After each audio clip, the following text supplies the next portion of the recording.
mind to a limit where it needs to be. I work blind, got vision I don't need to see. I'm picking mind over matter, I believe in me. I need to find more hours in the day to breathe. Need to find more power in the way I be. And when my mind turns sour with the painful scenes, I need to scream out loud, I can't stop me. I wanna be the greatest like Rocky. You know I leave them all hating like a hobby. I'm out here making moves like a lobby. And if you ain't with me, it's your loss, see. I got my mind on the facts, I'm a python, grab what I like real fast. Stroke until I have everything I attack, everything that I lack, everything that I want, and I see, matter of fact. Cause I'm my own worst enemy. Only if I let it be. I can control anything if I can just think carefully. I control my destiny. Deep up in my mind I manifest it. Every morning I wake up obsessed, and everything I do the best. And deep within my mind, you know I'll always manifest it.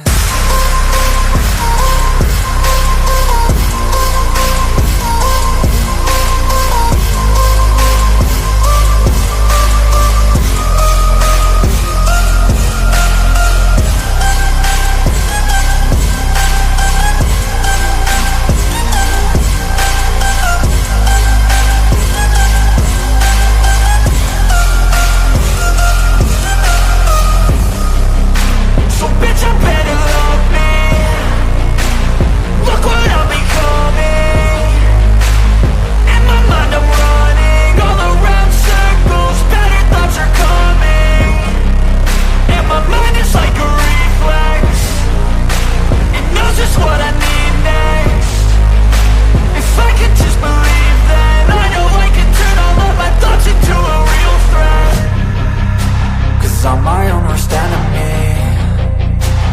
Only if I let it be. I can control anything if I can just think carefully. I control my destiny. Deep up in my mind I manifest it. Every morning I wake up obsessed, and everything I do the best. And deep within my mind, you know I'll always manifest it.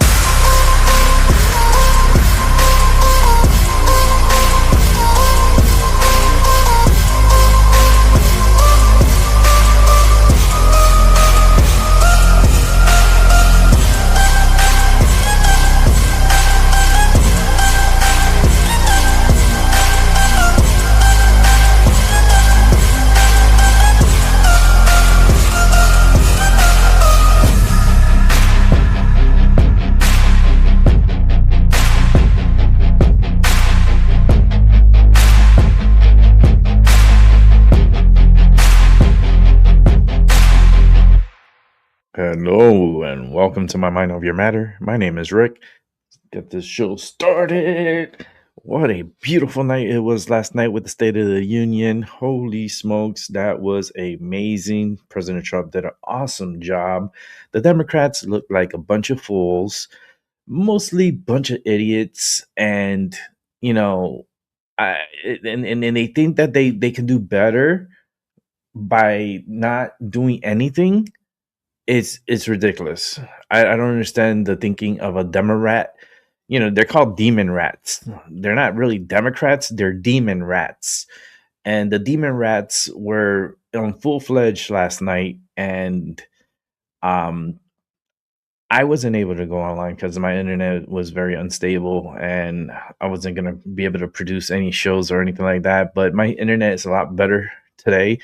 And if it does go a little wonky, I apologize. We just went through a blizzard up here in the Northeast, so it's a little slow to get back onto pace here. But last night, Tyson De La Cruz went live, and I was moderating his chat room the whole event from last night's State of the Union. It was awesome. It was great.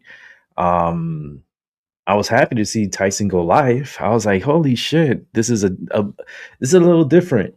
Having him go live instead of me, because I really wanted to go last night live to show the State of the Union, but my internet was very unstable and I had to use my phone internet just to be able to monitor the chat for Tyson. So it's just is what it is. That's what we're dealt with, and that's what well, it was a good night. It was a good night last night. And we got a whole bunch of catching up to do. That's why I named and I titled the show Catching Up, because we got a lot of catching up to do. So let's go ahead and set this up real quick, and we're gonna watch and enjoy the show.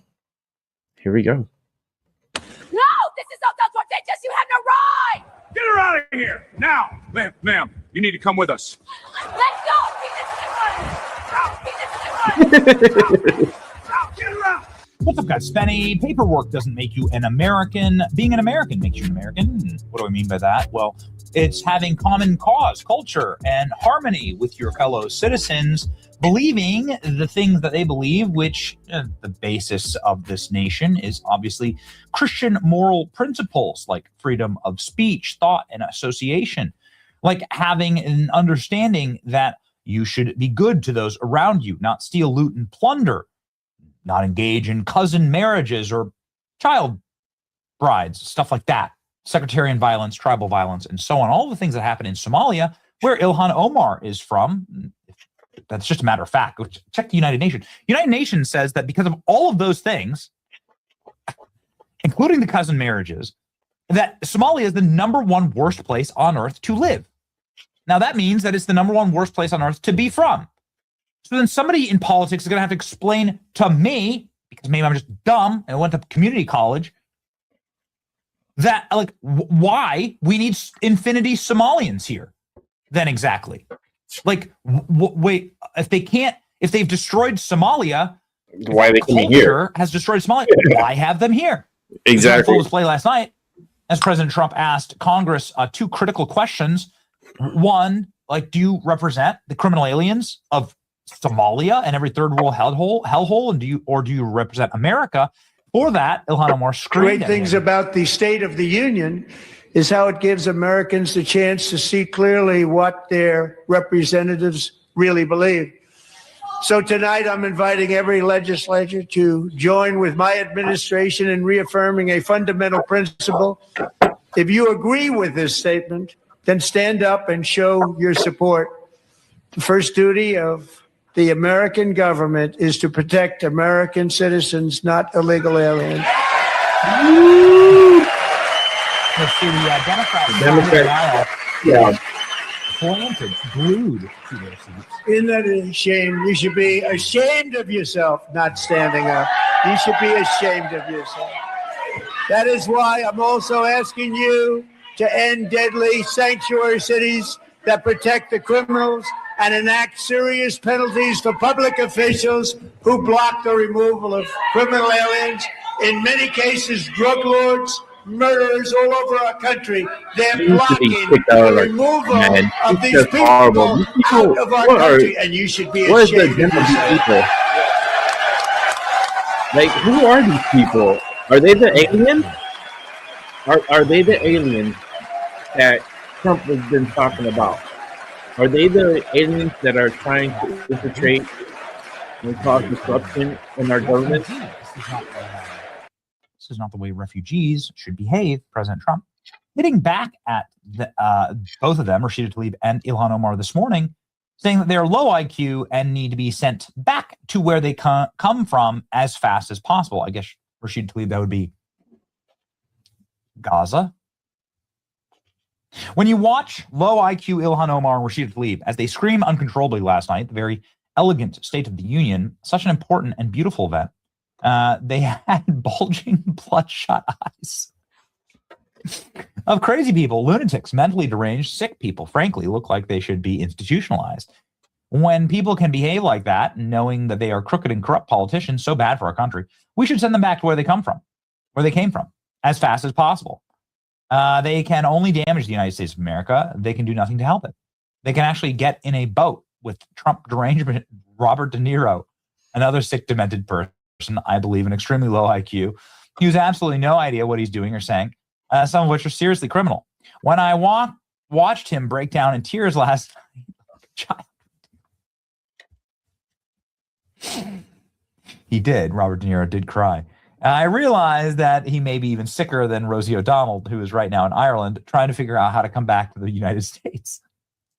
The only difference between De Niro and Rosie is she's probably somewhat smarter than him, well, which isn't saying much. The good news is that America is now bigger, better, richer, stronger than ever, driving them absolutely crazy, says Trump.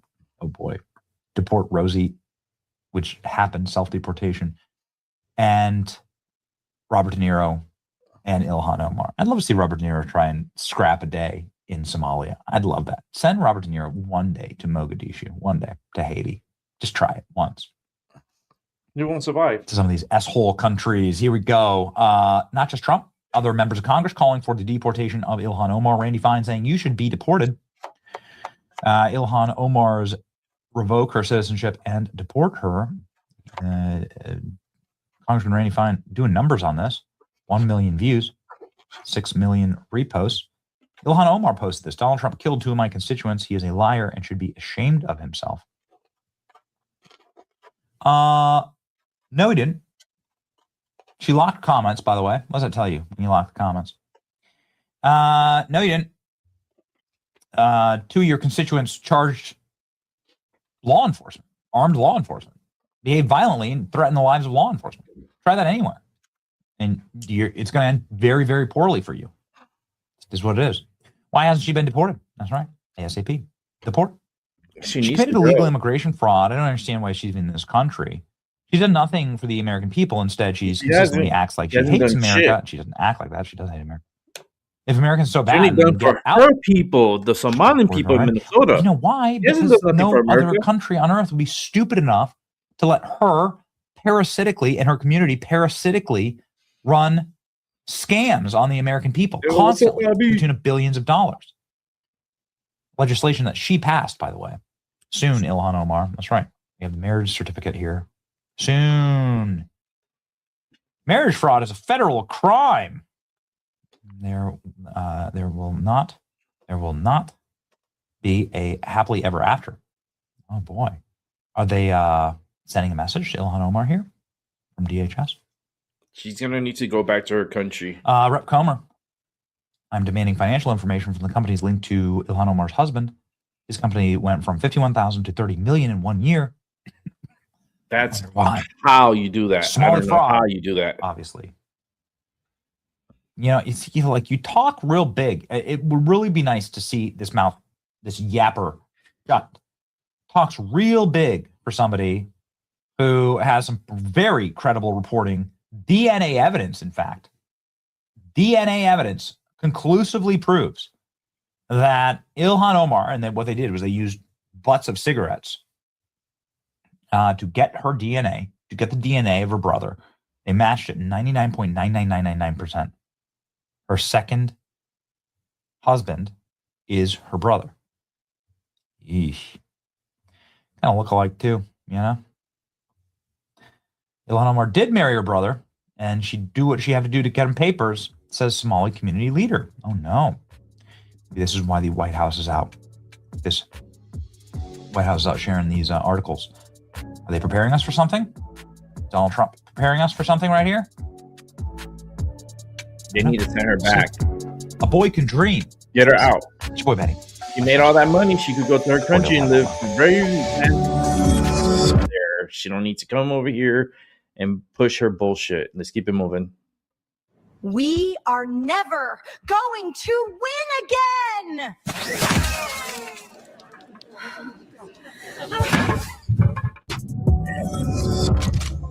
What's up, guys? Benny lived on life support because CNN has found that the overwhelming majority of the American public loved President Trump's State of the Union speech. It was awesome. And 30% of the nation wants to castrate themselves with a terminal case of Trump derangement syndrome. It was a great speech. Everyone loved it. It was a good speech. You know, all of the sort of tones of just Pax Americana and Medal of Honor recipients, gold medal ceremonies. It was a rowdy and wild and fun night. A lot of people really had a great and enjoyable time. Democrats did not, however, have an enjoyable time. Democrats decided that how they were going to spend the night, instead of honoring America's greatest heroes and cheering for her greatest victories, was they were going to have a bunch of gay frogs dance around on stage. I wish I could tell you that I'm lying, but I'm not. Is that real? Is what happened, ladies and gentlemen, at their alternative State of the Union. Is this real? And I am the representative for Oregon's 3rd Congressional District. Are you fucking kidding me? Thank you. Thank you. This is a member of Congress.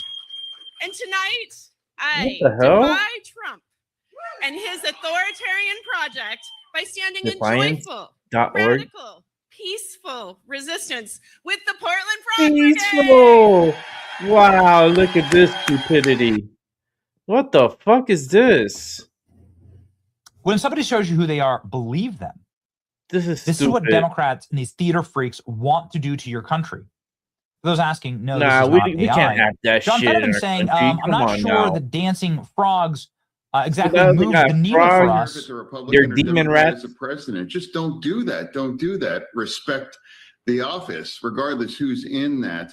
And now, for me, it's like now when half the people in my party haven't showed up, and then some of them have chosen to just yell and say and scream during all of it. I just don't think that's what we want. And I don't. And they're not believe, as a Americans. Democrat, I think like dancing They're not frogs really American. moves the ball for us. Like, how is that American? John Fetterman has severe brain damage, and he understands this. John Fetterman can like barely read, kind of like Gavin Newsom, and he wore the understands suit this kind of last stuff night. far more viscerally than I wore think a many suit. Democrats do. This is crazy. Fact Well, the check. first True time I ever from seen him the, wear a Can't suit. Be Real files. You know the Dark Knight when Batman movie when Joker used an insane asylum patient to carry out his plans. This feels more like that. Yeah. Hard to imagine why Democrats have all-time low approval ratings. These are not serious people. Keep turning the frogs How can again. you take them serious? They're all wearing The best Chinese the Democrats have to offer costumes. tonight is pretty pathetic, if you ask me. That's what I And they see. mocked All Turning Point's Chinese Vibe costumes. show. These people are crazy. Robert De Niro at that same event. Oh, In the current Lord, he's climate, there declaring love too? for your country What a is fucking idiot. like an abused spouse professing What a love for their fucker. abuser. He's a real What do you know fucker. about spousal abuse? No wonder he Robert did the De movie Niro? Meet the Fuckers. He's How a many wives have you fucker. been on? What wife are you on? He's a stupid Robert De fucker. Niro, who cried on camera, who burst into tears on camera, maybe because he saw what was about to happen to his party. Like, here's a giraffe in a thong. What the Okay. fuck? This is what they had on stage. Nothing like inviting. What is going a guy on with the who wouldn't- Democrats, man?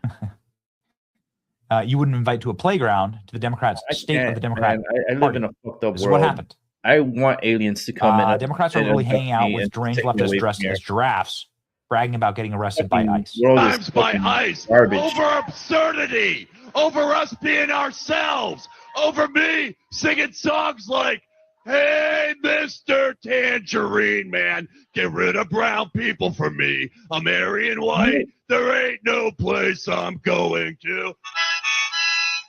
And What then the all of a hell? sudden, he's not ready for primetime player ICE agents with 2 weeks of training come after me. No? I got arrested in Portland. Oh, they're the frogs. I got arrested in Minneapolis in the last What are you 3 doing in weeks Minneapolis? twice. But they can't erase a movement. What? A movement? Who's advising Democrats on how do we make sure that they never quit? Damn, man. This is Spotted in the Senate office crazy. building, the gay frogs. Wow.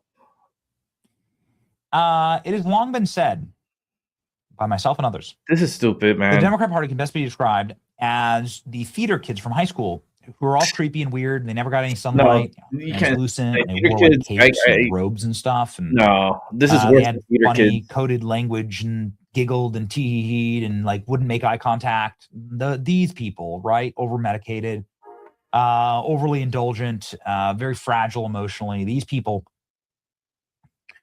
These are the people.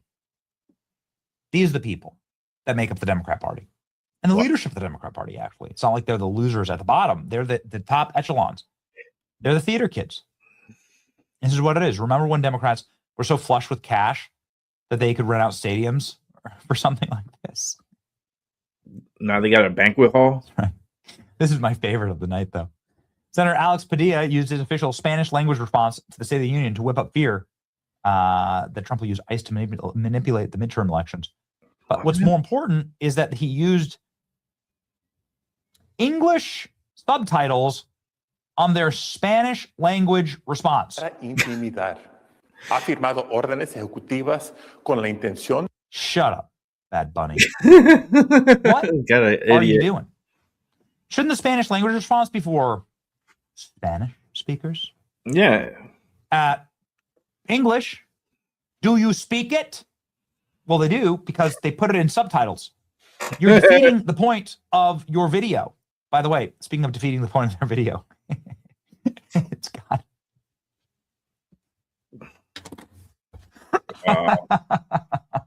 Look at the number of views. It's got 19,000 views. That's it? It's got 66 reposts and 100 likes.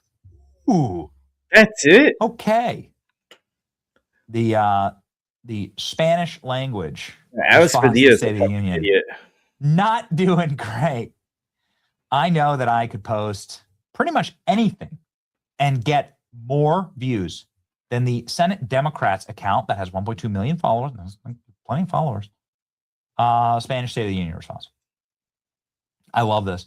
The counter protest to Trump's State of the Union last night had featured a young Trump supporter who went and became a total legend, storming the stage. This is the moment.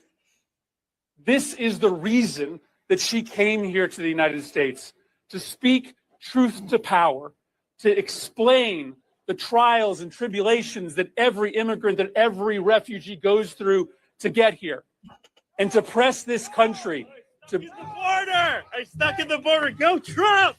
Go Trump! Hey Murphy, you're a scumbag. Thanks, man. Thanks, buddy. This is the moment. I stuck at the border. Oh, Lord. Reminds me of someone. Okay. Oh, man. Joy Reid decided to sing. Here are the Democrats. This is what they were doing? Singing on stage. This is what you missed. This is what they have for you if you vote for them. This is what your future will hold. What?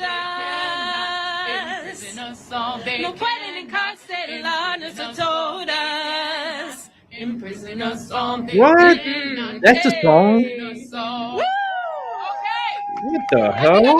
You did amazing. Yes. You What get an the A. fuck is going on? What's going on? You don't have to vote Republican. Can we send the Democrats to war? Deserving of your vote. Can we start World War III and just send all the Democrats? That way we can just eliminate all the Democrats all at once. Don't want that to control your life and to live in the longhouse forever, then you need to be smart about how you direct your political power. Okay. That's great. All right, Very let's keep it moving because we got another Benny Johnson. I have to confess, I slept with a Russian woman. What did you just say? I caught an STD from a Russian. You have chlamydia.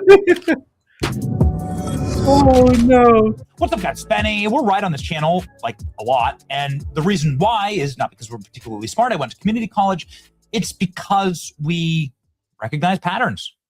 And most of the world is just pattern recognition. And if you put the pieces together, you can sort of predict the future. And we predicted that Bill Gates was going to have a lot of trouble with Jeffrey Epstein when we released the files.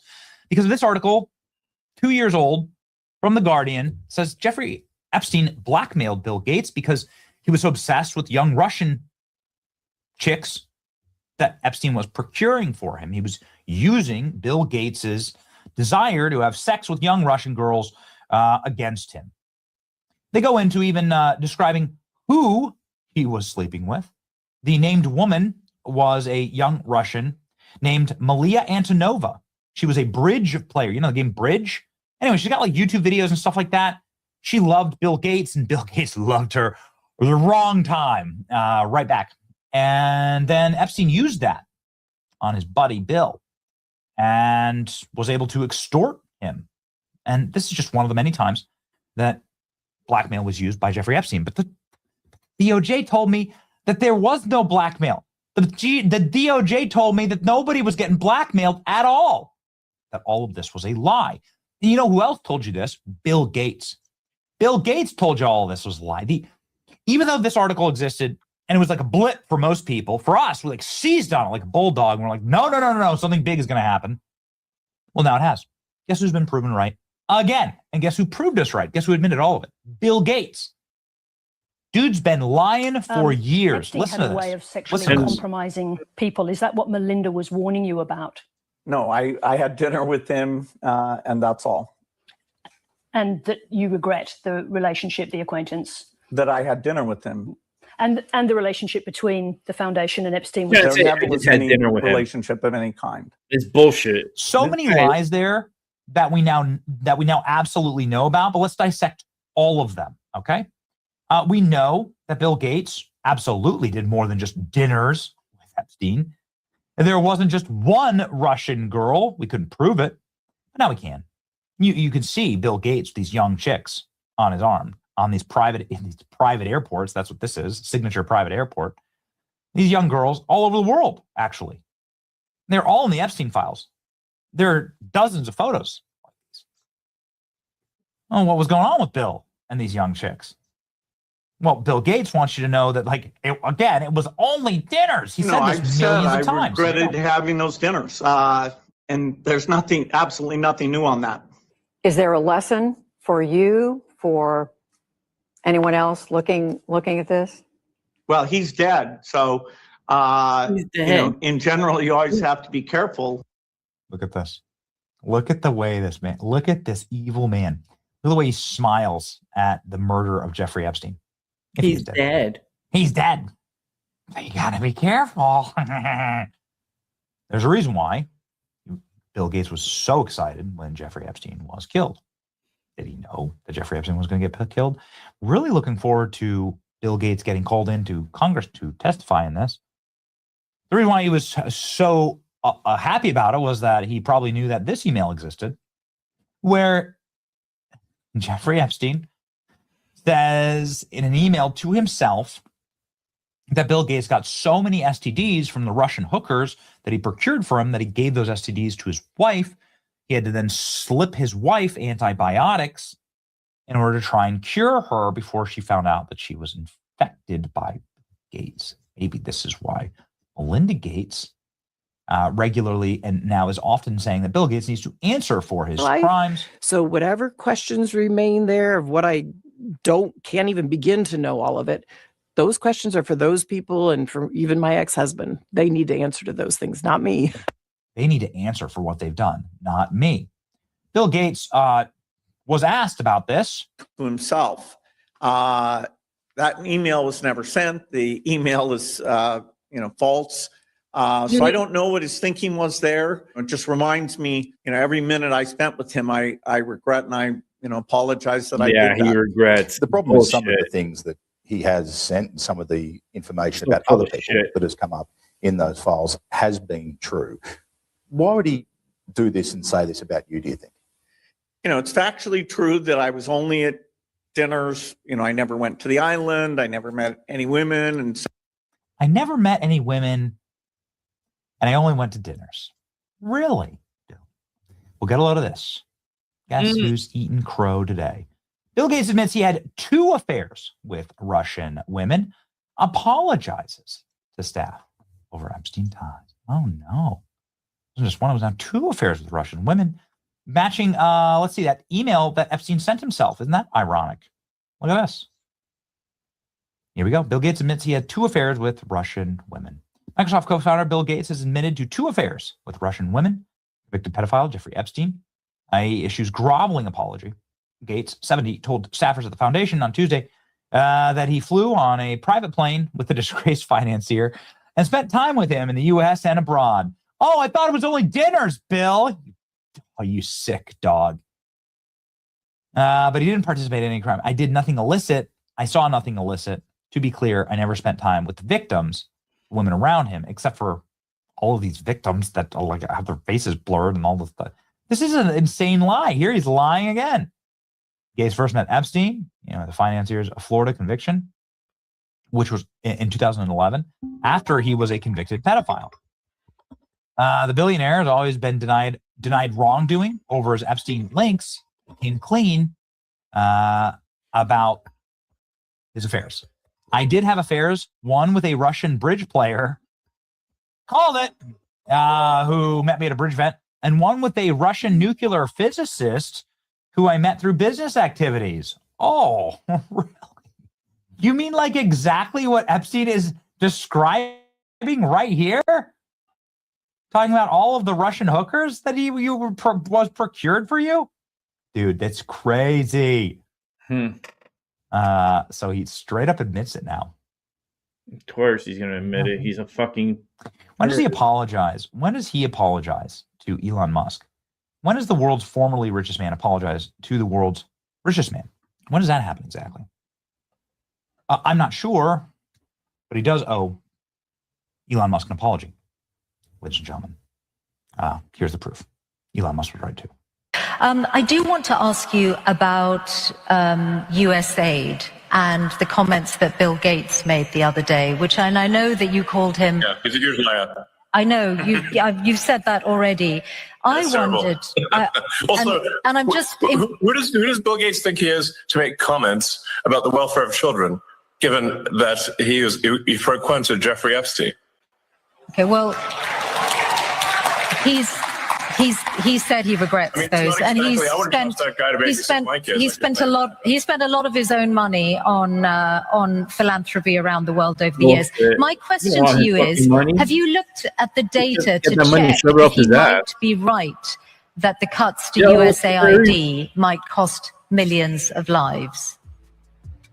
Yes. I'd like him to show us any evidence whatsoever. Tell him, go fuck yourself, Bill Gates. Let's keep it moving. And Mexicans are afraid of the alliance between the Mexican government and the cartels that have infested our nation. Remember, after the Maduro raid, there were some warnings from the White House that if Mexico doesn't get their act together dealing with these cartels, not necessarily something like what happened to Maduro and his wife would be next, but there was a warning. Need you, Claudia Sheinbaum, the leader of Mexico, to do more against these drug cartels, and perhaps she was listening, and that was the result of today, John. Can you explain this alliance between the president, her party, the Morena party, and the cartels? Yes, the party has financed, has given, the cartels have given so much money to these politicians, narco politicians of Morena, to get into office, to get the power. So they protect, the Mexican government protects the cartels. That is why President Sheinbaum doesn't want the strong American leadership to help Mexico defeat the cartels. And also Sheinbaum doesn't want the rest of the world to know what is happening here in Mexico. We are on the steps to be the next Venezuela. I was thinking about this from a thought exercise where I'm like, because I know these units. I'm intimately familiar with them. Bro, if we declare war on the cartel, like these dudes are not going to understand what the fuck is going on. No, like, of course not. They are going to be, because God, you'll God stop the bless those distribution. guys. That's going to be, yeah. They are in for a world of like ultra violence they've never actually felt before, because obviously this is a very capable ultra violent organization. They have no clue if we organize these tier 1 units against them.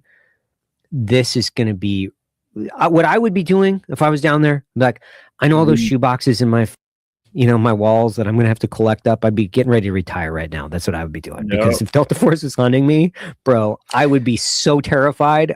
Is that a real thing that they've proposed doing? Yes, that is a real thing. Who proposed that? I'm almost positive either JD or Trump had said something with the new guy from ICE, like we're going to mobilize tier 1 units against the cartel. The only thing I thought was like tier 1 unit retire. That is that's incredible. You guys got some money, man. I would like put that away. Like maybe move Jamaica. I don't know, go somewhere. Yeah, buy a restaurant. Like try to go legit, because go legit, dude. If those guys are hunting you, you're done. Yeah. By the way, like you're done. You're done. You're done. And it's a weird thing that's going on right at our border. So it's a strange. Weird thing. Because it's so close to us and it's so ultra violent and dangerous, and it's just completely shaped the way the entire economy of the country works. They have so much power and control, and it's a criminal organization that is almost entirely, at least, funded by us, by our desired Trump declares war on cartels. President-elect said notorious crime syndicates and drug kingpins will never sleep soundly again once he launches his plans to tackle the issue. I've thought about this for a long time, where I'm like, if they turned loose Delta Force and SEAL Team 6 on cartels and files, we could just kind of like erase the problem in about 2 years. It's be gone. Easy. He wants to send troops to Mexico. He said we make appropriate use of special forces, cyber warfare, and other overt and covert actions to inflict maximum damage on cartel leadership, infrastructure, and operations. Oh, Jesus. Bro, it is going to get wild come January 20th. President of Mexico is furious. She's calling Mexican Senator Lily Tellez a traitor for coming on Fox Noticias with me a few days ago and saying this. Listen. The help from the United States to fight the cartels in Mexico is absolutely welcome, and that is how the majority of Mexicans feel. The only ones who don't like that President Trump is sending help and trying to support Mexicans against the cartels are the narco politicians. That includes President Sheinbaum. Sheinbaum needs to be removed. Mexican President Claudia Sheinbaum responding, saying, quote, "It's not a minor issue that a senator gave an interview to a foreign media outlet calling for intervention." Good evening. I'm Anthony Antoine. Thank you so much for joining us here tonight. Violence breaks out in parts of western Mexico, including the city of Puerto Vallarta, following the death of the leader of the Jalisco New Generation Cartel. Now, officials say he died while being flown to Mexico City. And since then, you see here in the video, several cars and buildings have been set on fire, which we're told is a tactic used by the cartel to block military operations. And this video you see playing out right here beside me, this is the chaos as everyone is running inside of the airport there in Guadalajara. Back here in the States, though, airlines are canceling flights to Mexico. Probably on the way, the airport saw like 25 cars pulled over to the side. And then we get to the airport, everything's pretty fine. Boarding was like around 10:40. We're supposed to leave at 11. So we're one of the last ones to board, and they start rushing us because there's like some movement going on. I saw like some smoke coming out nearby the airport. And then they closed the gates. Like they rushed us to get into the airport. They closed the gates, and then all of a sudden, like, you saw the people, the ground workers, like running, like you could see them through the plane. So we were just there. We stood still for like 2.5 hours until they got the all clear for us to finally take off. But I mean, being on the plane, you saw like the videos that was going on. Like there was a shooter. That's when it started going crazy, and then I was recognizing like our gate was like C-34, and that's what was in the background, like C-36. So it was like right. We barely got into the plane by like a few minutes before everything went crazy. So. Now, authorities say the situation remains fluid. It's a serious situation. The president has warned that the cartels, are essentially foreign terrorist organizations, and he's talked about potentially sending U.S. forces after them.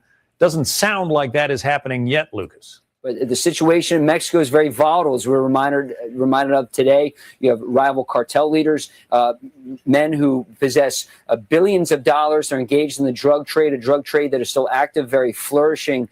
And they are getting some assistance from the U.S. military in terms of intelligence sharing.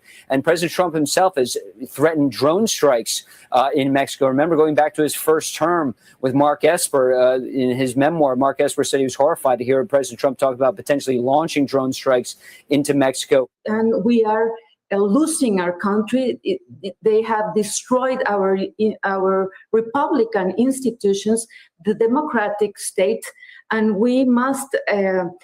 I think we all Mexicans want and welcome the support of the United States to assist Mexican people against the cartels that have us all in this crisis with the traffic in fentanyl and migrants. And the cocaine her response and all to the this, other and drugs. I know this because her Heroin. spokesperson came on our show in response to your interview, and they say, well, we just turned over 26 cartel members.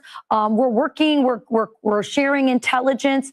What are they not doing? And why is she so resistant? She sort of speaks out of two sides of her mouth. We're working with you, Trump, and then she's chastising you for saying we need more help from the United States to crush the cartels. She is because she really doesn't want the help of the United States. She is lying to Mexican people, telling Mexican people that the United States will get in control of the whole country. Right. I never listened such nonsense from President Trump. What we have listened is that President Trump wants to help Mexican people against the cartels. Mexican people are suffering. So what they do is very, very little. We have huge narco politicians here in the Senate, in the presidents, governors. Mexico is a very dangerous place. Well, that brings me to my next question, because you are speaking very bluntly, very clearly about Mexico being a narco state and the alliance and the connections to the president of Mexico. Are you afraid for your life? Hell yeah. Yes, I am afraid. And the president has threatened me to proceed against me with criminal prosecution to get me out of the Senate and get me in jail just because I told you in this space and Fox News what is the reality of our country with the cartels. The cartels are dominating everything here in Mexico. They are in all the offices of the government, in the states, in the cities, and in the national government. It's worse than the United States. Of course, I am afraid, but I want people to know I will not step back.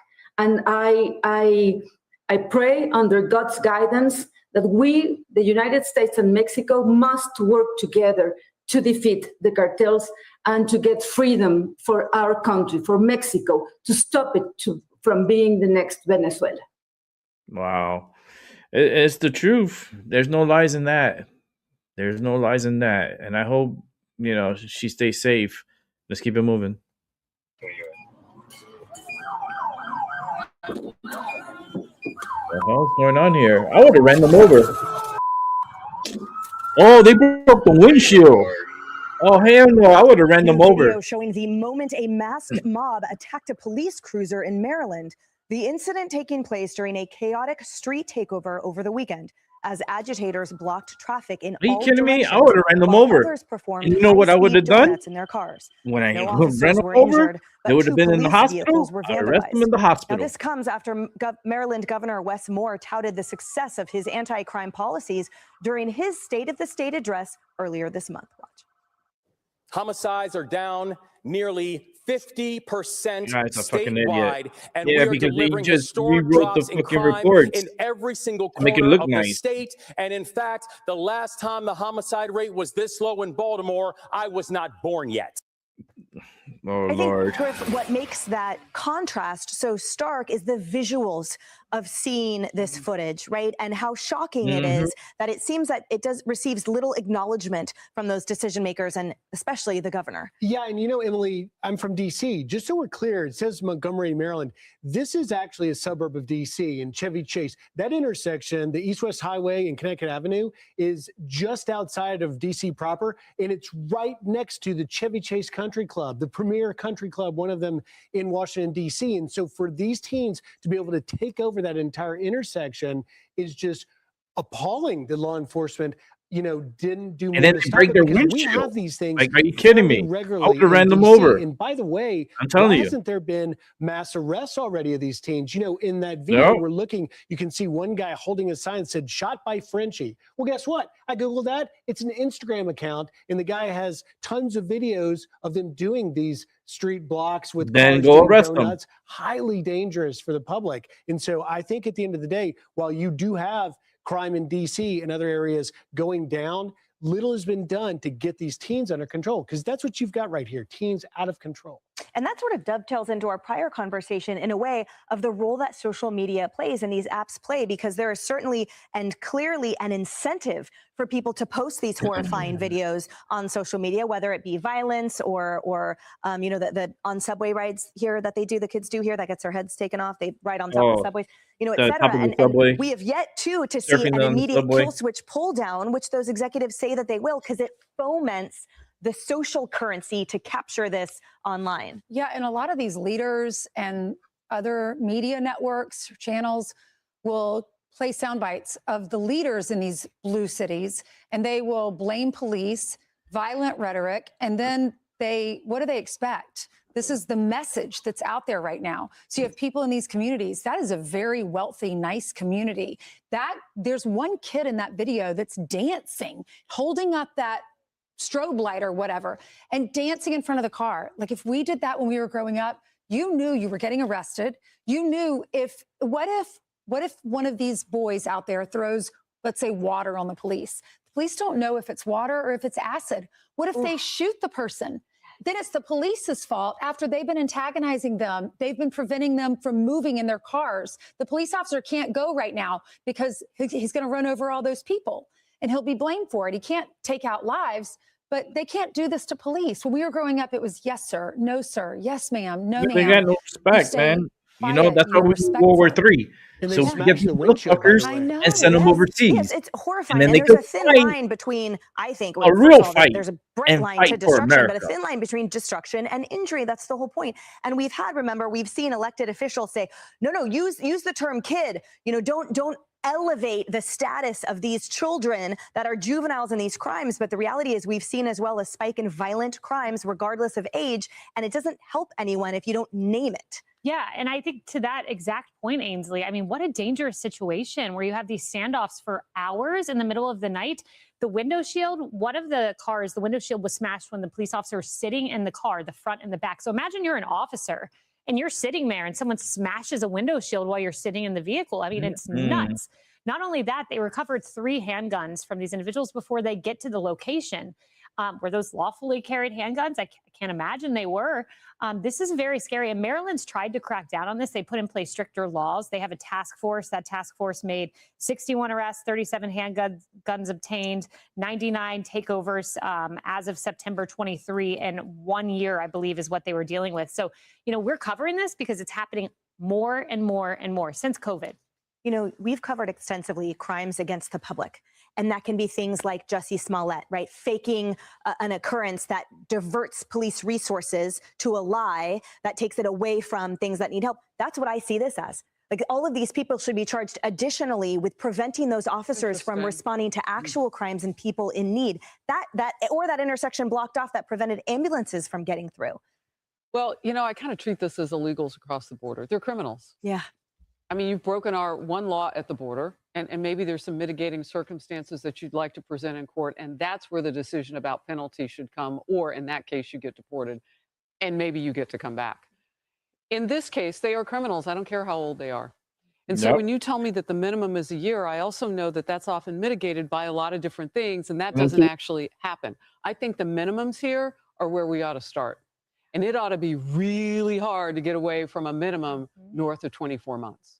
Like, really hard, because you potentially can take a life. And you mentioned water, right? One of you mentioned water, throwing water on something could be acid. I'm looking at the water on the screen. I mean, look at the weather that was out that night. Anybody near this scene could have been hurt. I mean, the ground, it's just mind-boggling because they're young and they don't think about consequences. And we have become a society that's convinced them that maybe they don't need to. You got to make the consequences really tough now. You want to potentially change somebody else's life forever? I say you put in 2 years for this stuff. Yeah. 2 years minimum, and you can't touch that. There are no mitigating I circumstances. got it better. I Put guarantee them in you it would military help. school, And if send someone them got out to hurt, war. they would have called 911. If someone got hurt there, they would have relied on the same police that they are trashing to help them. Excellent point. Yeah. And then you do the build with the extra What laws. would your parents, what would they do if they saw Send you me to on, military like, school. in front of that cop car dancing? My dad was a colonel. There would be no tomorrow. no discussion. That's for sure. No, tomorrow. I will whoop my Because when ass you look through the- and it's send me a to war 48 dash herself. cam of the police car. When you look, there's multiple cars doing 360s at a high speed. The chance that one didn't spin out of control and, God forbid, kill somebody is remarkable. Yeah. I would have ran them over. It's a blessing. I would have ran them over. Officers are safe. Hey everyone, I'm Emily Compagno. Catch me and my co-hosts Harris Faulkner and Kaylee Oh, McEnany Emily, on. we gotta keep it moving, girl. We gotta keep it moving. We got more to watch. We are learning more about the snowball attack on officers in New York City. The NYPD has released photos of these 4 men who are wanted for the assault. One of the photos appears to show a suspect raising an ice-filled make it nice and block big. toward an officer. Socialist Mayor Zoran Mamdani continues to downplay the attack.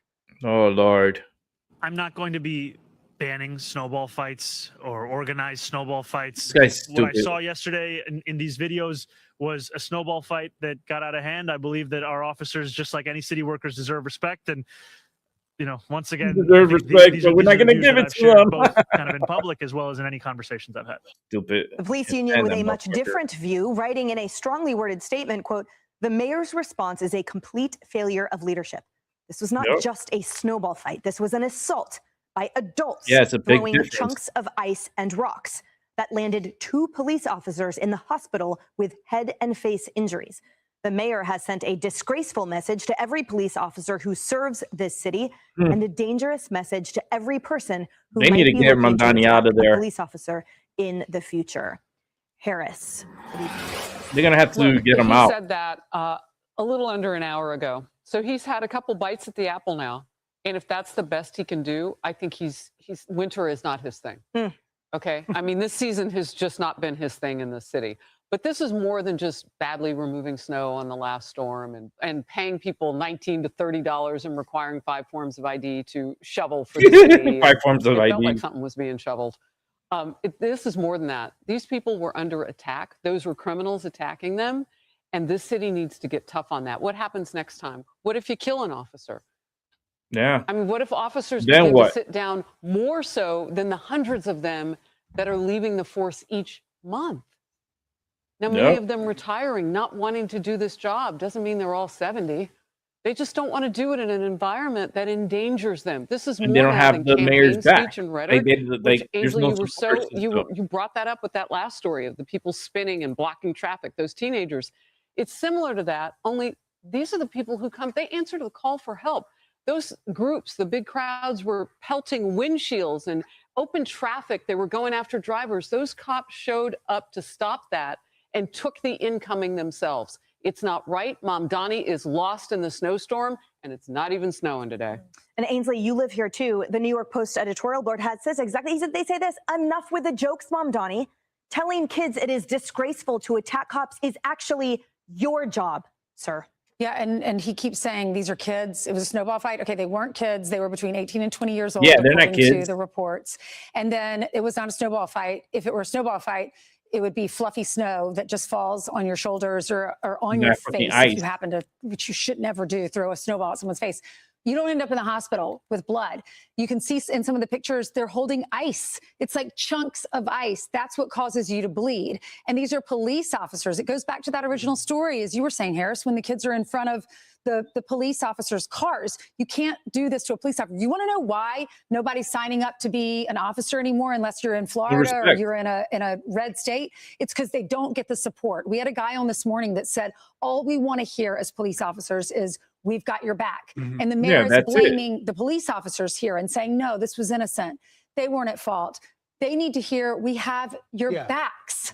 I think just to add to that, if I can, good on Commissioner Tisch, who did put a tweet out as well saying, let me be clear, what happened here was criminal. So you laid that out. But I think also, look, Zoran Mamdani has called the NYPD everything under the sun, from racist to anti-queer, and saying that the NYPD was a danger to public safety. Now, he tried to walk that back on the campaign last year, saying, no, I apologize for that. But yet his policies haven't changed. Right? He still supports You don't know what the Muslims SRG, do the to Strategic queer Response people? Group. What do? They respond to riots. In this case, this was Mamdani's an a organized fucking snowball. idiot. It was getting big. Police said, wait a minute, we And the should fact go they out let him there have a big and, head. make sure this isn't That's going to funny. get out of control because you're in a situation with a blizzard. And yet, what's the response of the public who has had this anti-cop rhetoric for years from our now mayor, or New York's now mayor, is to simply attack them. Yeah. Kaylee, language matters. And it reminds me of the peaceful protest with a fire raging behind. So the mayor seeking to downplay, oh, it's just a snowball fight. Oh, it's just kids, sort of masks the sentiment that Griff laid out, where we know he's anti-cop, and these cops show up day in and day out and serve him and serve the city. And if he needed help, they would be there. And yet he's trashed them at every opportunity to do so. As a constituent of his, it is horrifying to see this. That context matters so much, because I happened to turn it on local TV during one of his press conferences, and I saw him say, kids will be in school, and hey, when I walk by, you guys could even throw a snowball on me. So Yeah, at they me, he attacked the said, as police mayor. officers So with you want to think, snowballs, oh, but the maybe he snowballs didn't have his were facts right. ice, But with the and they were hitting the context police of his officers in the head anti-police with remarks, ice. it makes this take on a different tone. And presumably he would have gotten the facts of this, seen that someone had lacerations, and answered very differently. I would just say Kathy Hochul had the right response. Our NYPD officers put themselves on the line to protect us every day. It's never acceptable to throw anything at a police officer, full stop.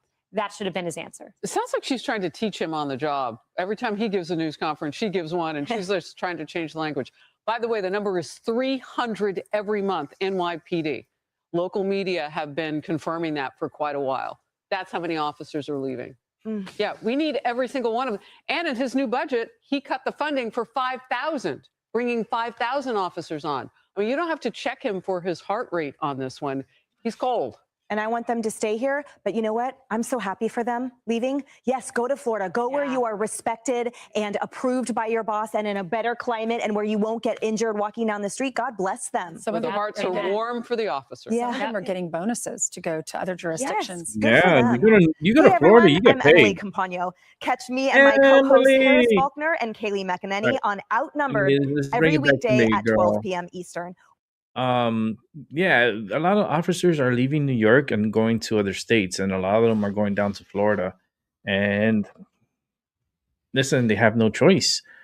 Like with the crappy pay that you're getting and the amount of stupidity they have to deal with the public, and on top of that, Mandani wants to screw you over with a hefty property tax. Do you think these officers really truly want to be there? Do you think that they want to participate in their bullshit? I don't think so. I think what they're gonna want to do is get the fuck out and leave while they can, and call it quits and start over. You know, go to a red state, start over. I'm pretty sure they got very good credentials. So the credentials is not the problem. You know, the problem is Mandani. Mandani is ruining New York, and they're letting him do it. They are letting him do it. All right, let's bring it back here. Let's go ahead and continue on with this New York. Turn now to the snowball pelting. That's not snowball. 2 days ago. Look how big those boulders are they're throwing. Now doubling down on Look. his claim that it was just a How is that a and snow fight? criminal charges should be filed. But Police Commissioner Tisch has called it disgraceful and criminal. Cops You see the big blocks? Look at that's not a snowball. Just a simple disagreement, or is it? That is not a snowball. This is not a snowball. And moments ago, we learned that the two met this afternoon. So what's next? Here's NJ Burkett. I've said again and again of what I think it was. Mayor Mamdani gave the same answers to the same questions. He's a today, fucking idiot. minimizing the melee in Washington Square Park that left 2 police officers injured and several others covered in snow and ice. No one was arrested, and the mayor clearly believes no one should be. I've said that what I saw was a snowball fight. It should be treated accordingly. This guy's One that a got out of fucking hand, but idiot. That's what it was. It happened on Monday. Dozens of mostly teenagers and college students hurling snowballs after hearing about it on social media. The officers were confronted after someone called 911. Started out as a very fun thing to do, and then it just escalated. NYPD Commissioner Jessica Tisch ordered an investigation, and at least 4 people are wanted for questioning. But it's put her at odds with her boss in City Hall. Today, the mayor sidestepped those questions. I've said again and again of my Of course he's gonna views cite on this that. snowball fight, and I'm appreciative of the work that my police commissioner does and the work that we are doing to keep New Yorkers safe across this city. By downplaying the Stupid. incident, former chief of detectives Robert Boyce said the mayor is risking his relationship with the NYPD. Yes, he I don't think is. he realizes what he's going to lose if he loses the police department. The protection. Eyewitness News viewers wrote, "Don't pull up to a snowball fight if you don't want to get hit with snowballs. I have a feeling if someone threw a snowball at the mayor's head, they would be arrested and charged with assault." I think the mayor has Yep. basically gotten this one right. Brooklyn So hit him Councilman with the Linda snowball. Ressler insists the mayor's critics are overreacting. Let's get a snowball, ice snowball, and let me hit Mandani across the head with it. Yes. Let's see how far I get. You don't think people should be charged? No, I don't. At his news conference, Mayor Mamdani referred to Jessica Tisch as my commissioner twice today. For a man who chooses his words carefully, it was clearly deliberate. and a message, perhaps, to police headquarters. At City Hall, NJ Burkett, Channel 7, Eyewitness News. It's garbage, man. It's garbage. New York is going to go down so hard. Let's keep it moving. Liberal hive mind.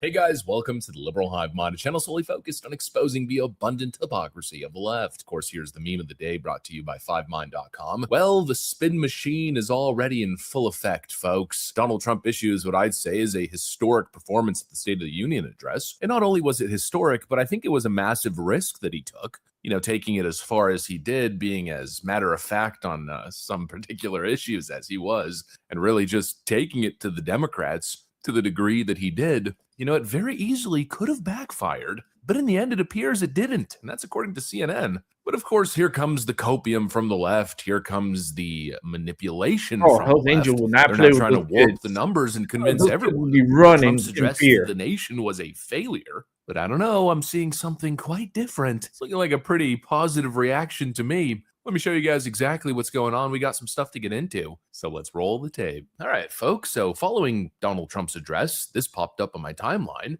This is the Trump Lie Tracker, one of those paid DNC shill accounts. They post this video and write, CNN's exit poll reveals that Trump's speech flopped amongst people who watched it. Other presidents ran circles around him. This is amazing. But you know, like most posts from these leftoid morons, it's a nice headline, but then when you actually watch the video, well, something doesn't exactly seem to track. David, what did they say? Yeah, well, I just want to take a moment here to explain.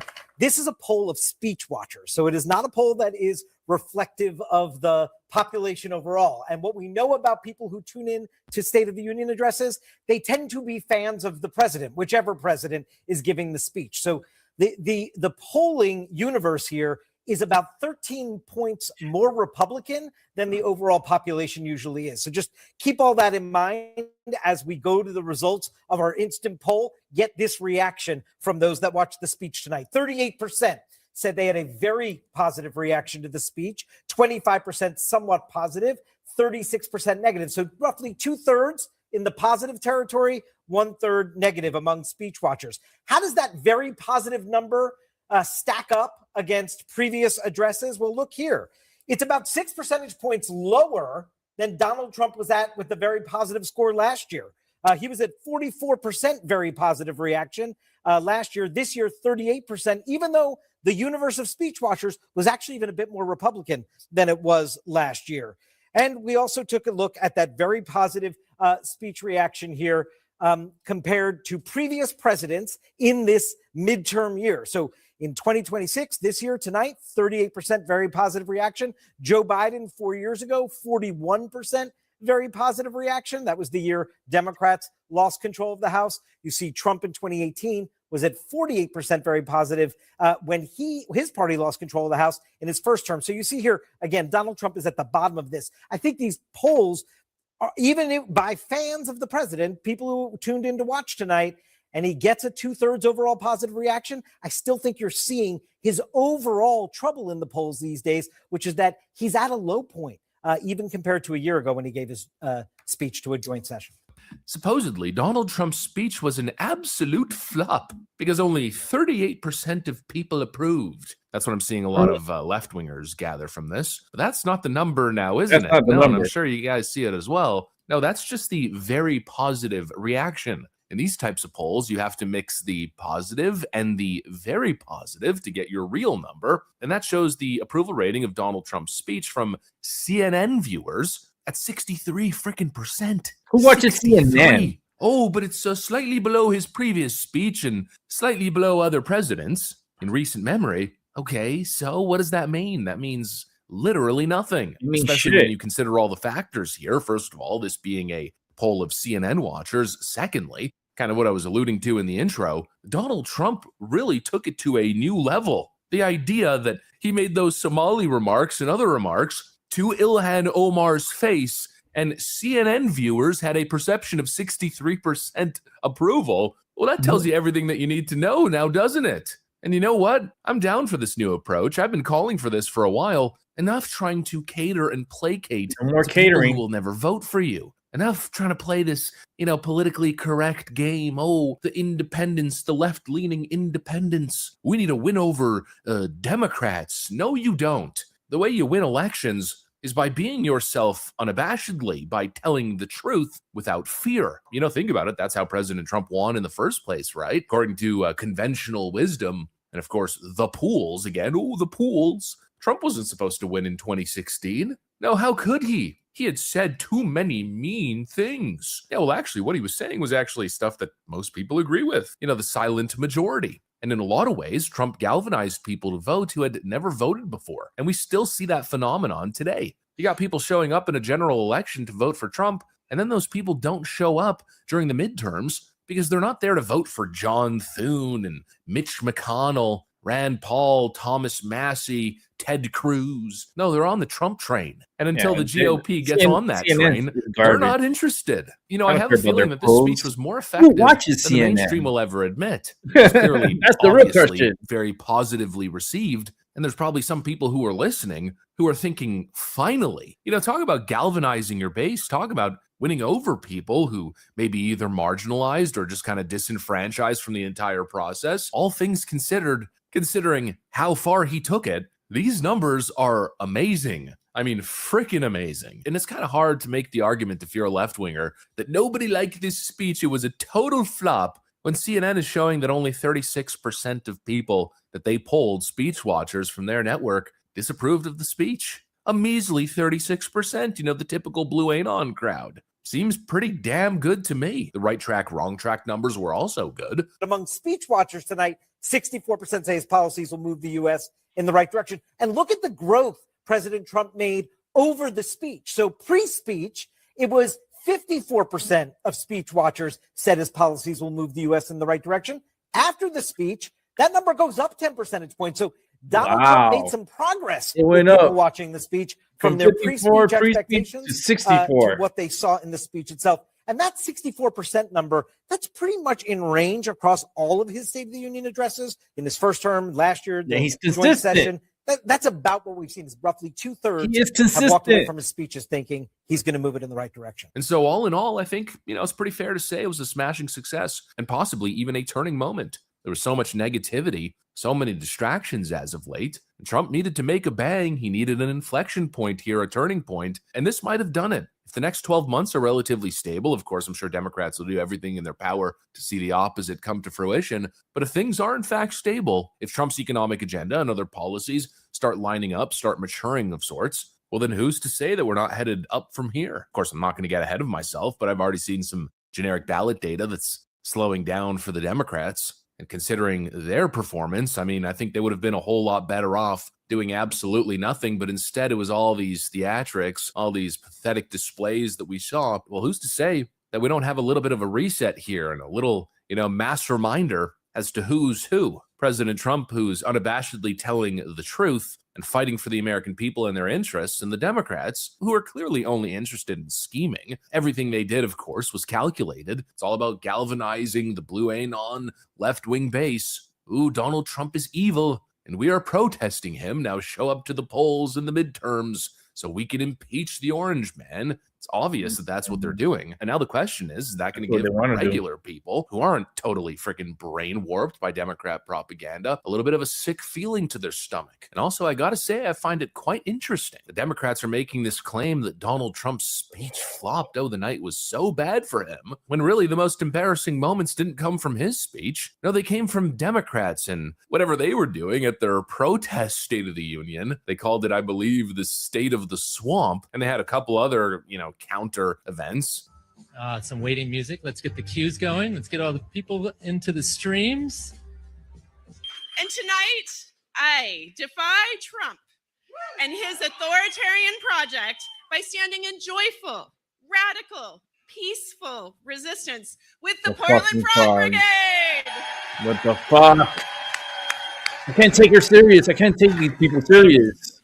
Virtual town hall meeting this is a little bit ago. But we talked about the frogs, and boy, they are rocking this town. Let's give them a round of applause. What the fuck? Videos of unicyclers, naked bike riders, the guy Naked bike in the riders. chicken suit, the guy in the chicken The suit, guy in the chicken suit. Look, come on, that's and important. a whole lot of frogs. That's what's important for America. No war That's the zone direction to you be want found, America to friends. go in. When Donald Trump sent his agents to the street This of guy's- Portland, we took on yeah, authoritarianism because we God, had the send- frogs and send we the asteroid won. already. Fresh out of an ICE prison Send in the asteroid. Minneapolis. These motherfuckers don't Over deserve us to live in this being fucking planet. ourselves. Over me singing songs Look at this. like, What the fuck is this? Hey, Mr. Tangerine Man, get rid of brown people for me. I'm Aryan white. There ain't no place I'm going What the to. fuck is this? Yeah, who was really embarrassed yesterday? Trump or these freaking clowns? I mean, What is even their own this? party member, even John Fetterman was questioning what the hell the Democrats were doing. I don't care if it's a Republican or Democrat as a president. Just don't do that. Don't do that. Respect the office, know what regardless respect who's is, in man. that. Like, And now, for me, they don't know it's what like now when respect is. half the people in my party haven't showed up, and then some of them have chosen to just yell and say and scream during all of it. I just don't think that's what we want. And I don't believe, as a Democrat, I think like dancing frogs really moves the ball for us as a party either. And they had another embarrassing moment. This one. This is the moment. This is the reason that she came here to the United States, to speak truth to power, to explain the trials and tribulations that every immigrant, that every refugee goes through to get here, and to press this country to... Border! I stuck in the border. Go Trump! Go Trump! Hey, Murphy, you're a scumbag. Thanks, man. You're a scumbag. I don't know. It seems like Trump did pretty damn well, if you ask me. 63% approval from CNN's audience, as well as a supermajority believing the country is headed in the right direction. Meanwhile, Democrats, dancing with frogs and getting photobombed. Not to mention the embarrassment and shame they brought upon themselves with their disgusting behavior at the actual event. I'd say Trump came out looking pretty damn good. And Democrats pooped their freaking pants, let's be real. Anyways, that's what I got. Thanks for watching, and I'll see you on the next one. Okay, we're gonna go ahead and see him on the next one, and let's set up this next one. It's coming from Benny Johnson. So let's go ahead and bring this one up.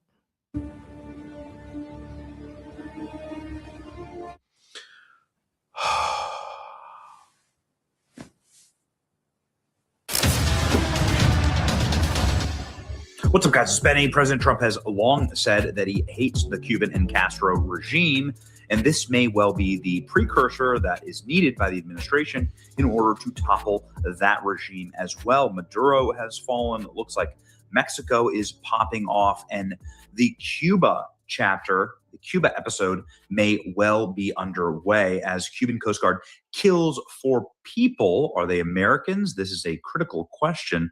On registered boat in Florida after it entered their waters and opened fire. So what's going on here exactly? Who's to blame? Who's at fault?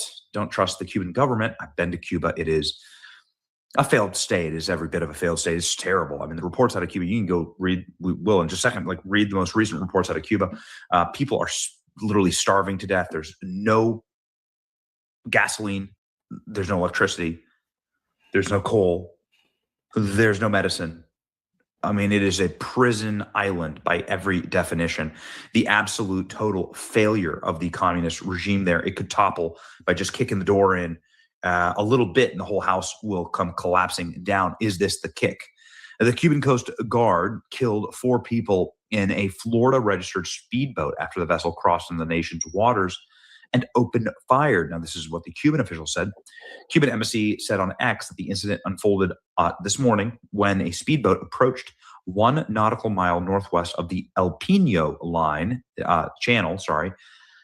The embassy said the border guard troops confronted the speedboat, leading the crew of the Florida registered boat to open fire on the Cuban personnel.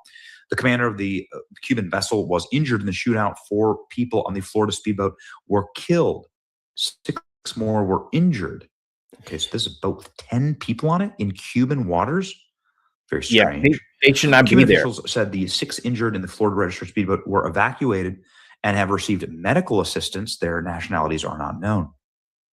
The embassy added in a statement, in the face of current challenges, Cuba reaffirms its determination to protect its territorial waters based on the principle, national defense, and fundamental pillar of Cuban state, blah, blah, blah.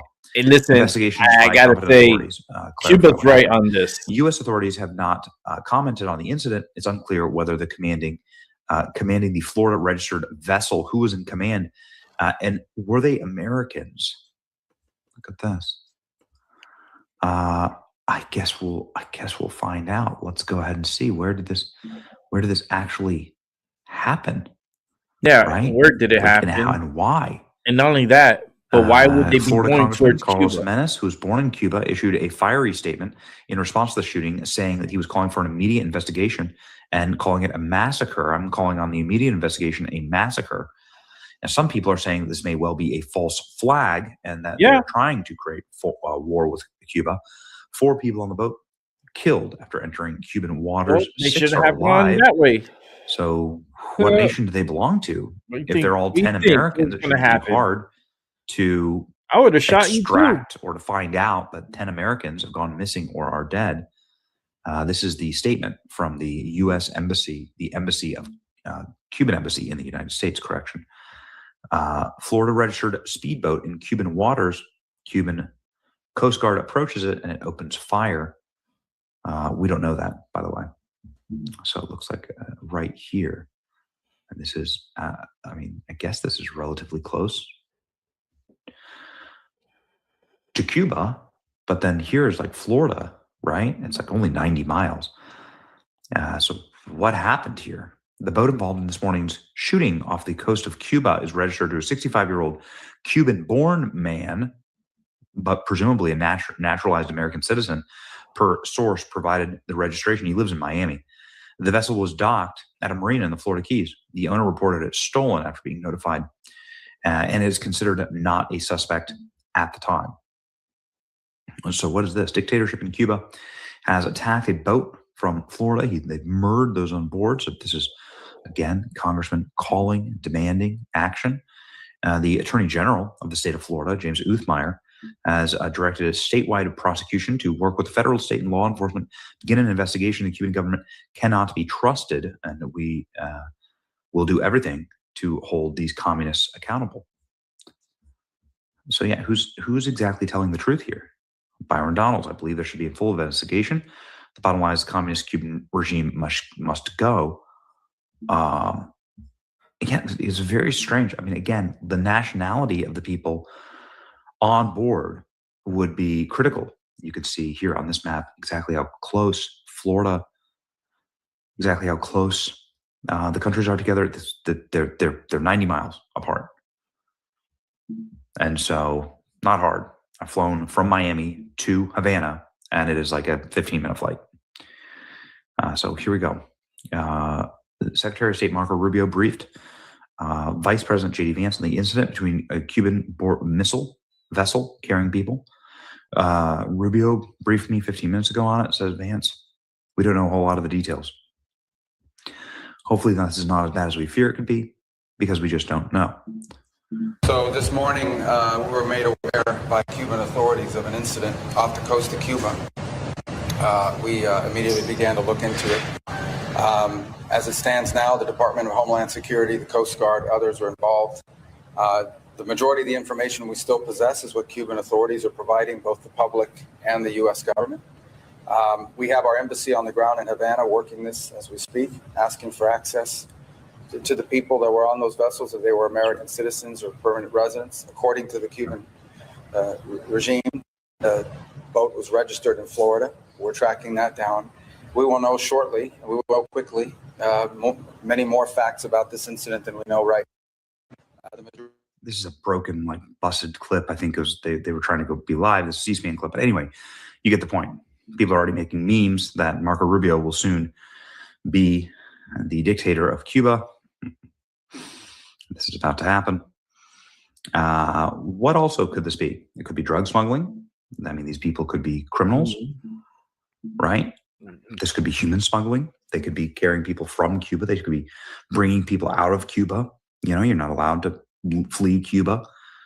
in this manner. So they could be human smuggling, drug smuggling. There's plenty of that goes on.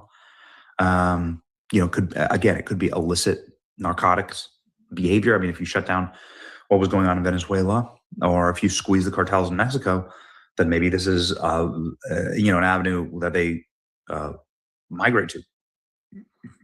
I'm not sure. But I do know that this has the potential to spiral out of control. If these are American citizens and they were shot dead, there's going to be a lot of questions. And the administration, just like they are looking for a reason to topple the cartels in Mexico and Maduro, are absolutely looking for a reason to topple Cuba. And so we'll see. Master of your own hemisphere.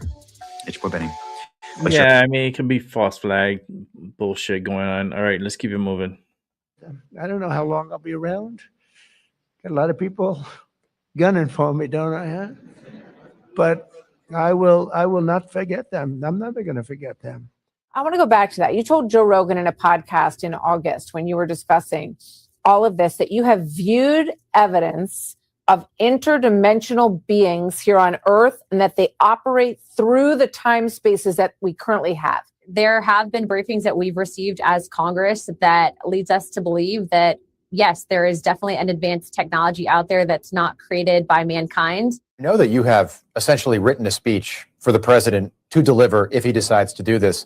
I want to quote just the first line: "My fellow Americans and all citizens of Earth, it has come to our attention that extraterrestrial civilizations of great technological advancement have been visiting Earth for some time." Could you see President Trump being the first president to step to the podium and deliver a speech like that?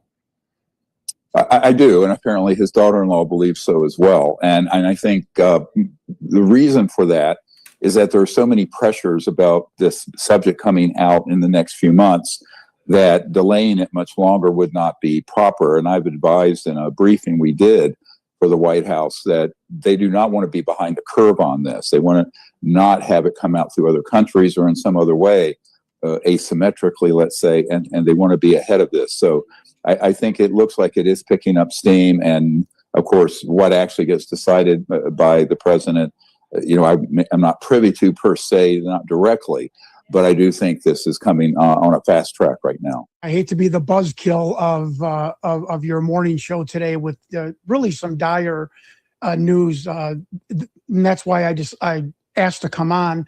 The fact that Donald Trump has authorized the release of all UFO-related material in possession of the United States government, or as I call it, the United States of America's cosmic Pandora's box, which this is going to be. And I just want to tell your viewers what I'll be talking about is very serious, because I think the ontological shock that is going to happen with America and the world when we start seeing not JFK era fuzzy documents, but when we start seeing high resolution video of potentially a non-human intelligent craft and beings of whatever species that they may have on film being shown to the American, to the world, is going to cause a shock to our entire system, much to the like of 9/11. And I hate to be the downer today, but I really think it's important that from what I have learned for the past 7 years of falling down this rabbit hole, it's incumbent upon me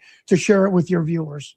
Well, you give a dire warning, but some people might not look at that as a dire warning. They might look at it as, wow, we're finally getting to look behind the curtain. Now, so far, there have really been no smoking guns per se. So what makes you think that we're going to see this Pandora's box open up and see these incredible things? Well, I don't think this is peculiar about my opinion here.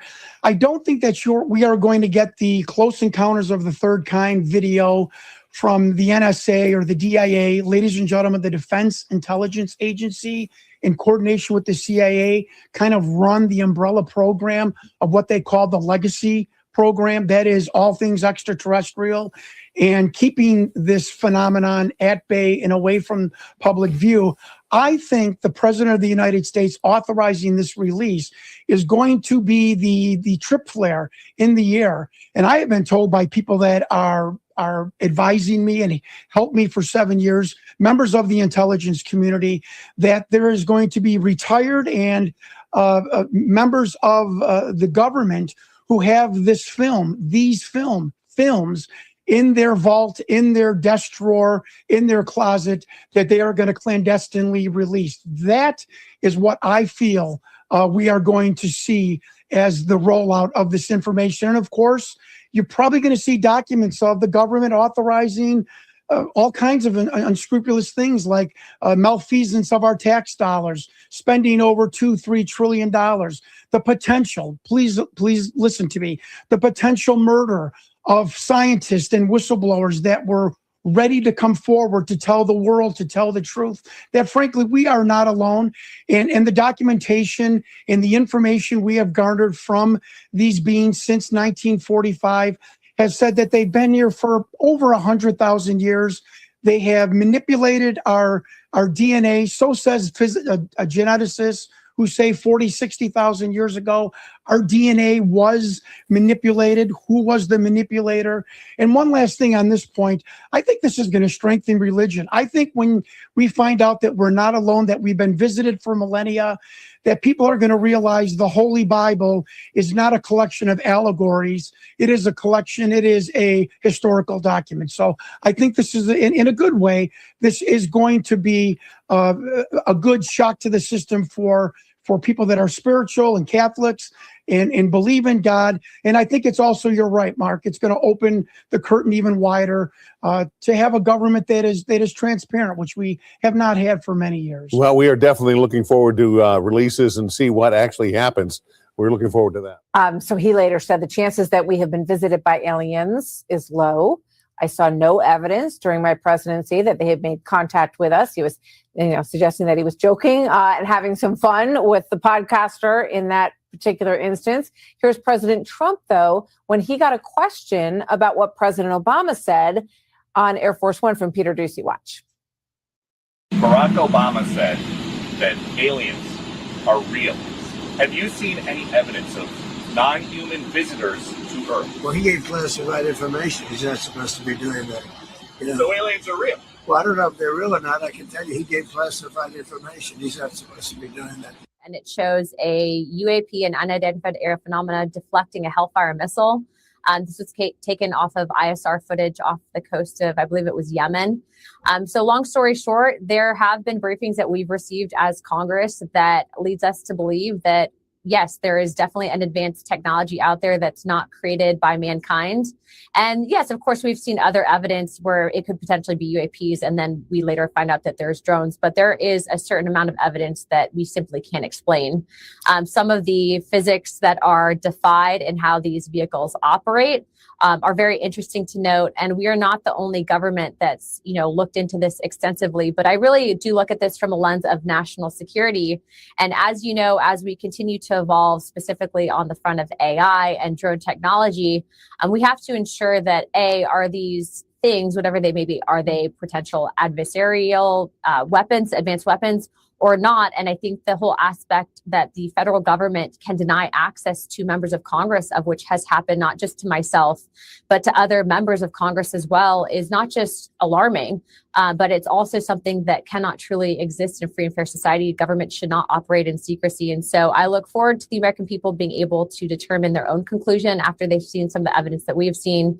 But most recently, Representative Gates actually came forward. He was on that initial CODAL with me and Representative Tim Burchett, where we were denied access. And he will tell you that if you've seen some of the stuff that we've seen, you will too become a believer. So, I mean, it's fascinating. And, so you're saying that the Air Force has covered up UAP sightings. So, if there is potentially, is it because it's technology that we have that they don't want anyone to know that we have militarily? Or is it that it's a foreign actor who has some abilities in technology and things that spin in ways that we can't understand? Based on our interviews that we've conducted, not just in person, but also given some of the testimony that we've received We do have reason to believe that this tech is not created by mankind. However, it is also possible that there are certain advanced weapons that the US government may have that they're denying us access to. But here's the problem. When you have unelected bureaucrats denying access to members of government that are supposed to oversee and write the checks for that federal spending, and then we're also getting reports that there are people being threatened, whether it be physically, whether there have been, interesting deaths associated with people that have been coming forward as whistleblowers, which has been brought up in some of the testimony that we've received, not just myself, but you saw recently there was a movie that came out, The Age of Disclosure, where this is also referenced now by the Secretary of State, Marco Rubio. This is one of the most bipartisan and bicameral things in Washington, D.C. And so we definitely are looking forward to sharing this and exploring this further with you, American people. Anna Polina Luna, Congresswoman, thank you. It's fascinating. And I think we all want to know more about this. I think it's sort of tripped back into the universe, so to speak, with sort of an offhanded comment by President Obama that turned into something deeper.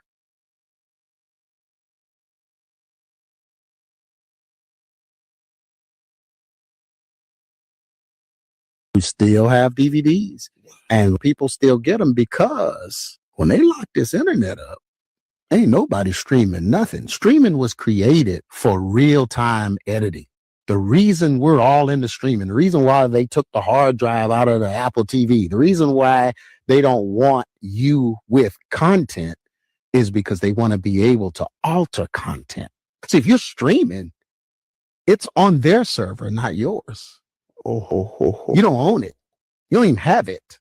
That's why they sell a computer now, the fastest computer out right now, and the hard drive is tiny. Why you only give me 128 gigabytes? And then if you want more, you got to pay thousands of dollars. Absolutely. Why are they doing that? Because they want it in the cloud. Because two things happens if it's in the cloud. One, they have it. And the other thing is they learn it. Metatron don't know. He's not omniscient. He's not like God or whatever. This demon spirit has to learn. They need our voices, our images, Dude, it's us. We're all cyborgs. There's a digital version of all of us in the hands of the enemy. He's created it from our uploads. He's showing all your birthdays. He's showing everything you do. He's learning. How else would the devil be omnipresent? Oh my. He wants to be like God. The internet makes him omnipresent. That's crazy. All right. Don't get me mad on this little podcast. Okay, because I am heated right now. Hey, everybody.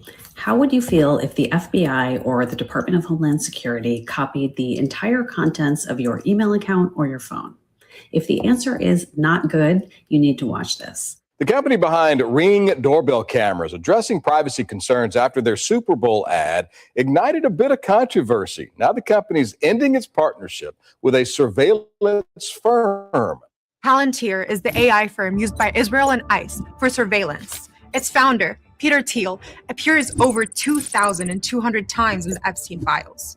Here's what we found. And people Through don't their often realize cryptic communications, all this Thiel and internet Jeffrey stuff, Epstein revealed that if they it gets viewed taken crises as down opportunities. or The cost of a infected, Super Bowl ad was roughly $8 you have no million this entertainment. year. You have no Facebook. But for You the have home nothing. security company Ring, the cost may be a lot higher. Search party from Ring uses AI to help families find lost dogs. The company's Super Bowl ad promoted a feature that scans footage from Ring cameras in Not your good. neighborhood to find lost dogs. But the ad sparked controversy. Some people online questioning if the feature could also be used to search for people. Okay, guys, did this make me go and rip the batteries out of my Ring? I'm about to. Critics vowing to stop using the company's products altogether. As of today, I no longer use Ring doorbell. Rival security camera company Wise even made a parody of the ad. What if we could make finding one lost dog require the computational power of a small dictator-led nation state?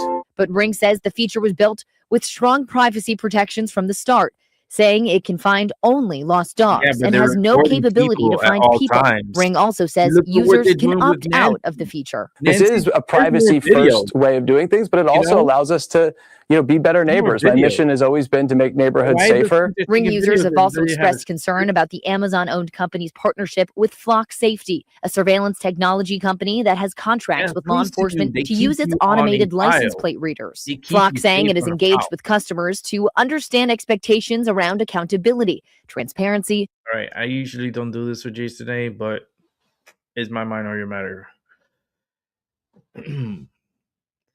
Back to the Nancy.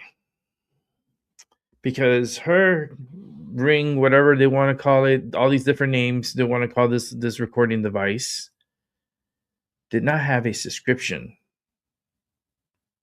There was no paid subscription. So it's like it was just still recording. It was just still recording without the owner's permission, because she didn't have a prescription. She didn't have a subscription. So that should not be working. That should be just like blank off. But it's not. It's recording everything at all times. And it's recording everyone's data, like going into their homes, their facial, all this and that. And then they can use that in other programs like the airport, or if you're gonna, it's like you have, it's like it's a social credit. They'll have, it seems like it's gonna go to this type of days. And the fact that you see how the Democrats are acting, the Democrats are really sourpusses. Like they remind me, you know what they remind me? Remember that fucking candy, that crybaby candy that you put in your mouth and you're like, fuck this shit, motherfucker. Like that. That's the Democrats. They're the demon rats. It's crazy. But things are happening very fast. Listen, we're in 2026. 2030 is not far away. It's only 4 years away. Less than 4 years. Like, they're going to start pushing a lot of crazy futuristic shit on us. Like, I lived through the 80s. I lived through the 90s. And, I'm kind of like that transition baby. All of us.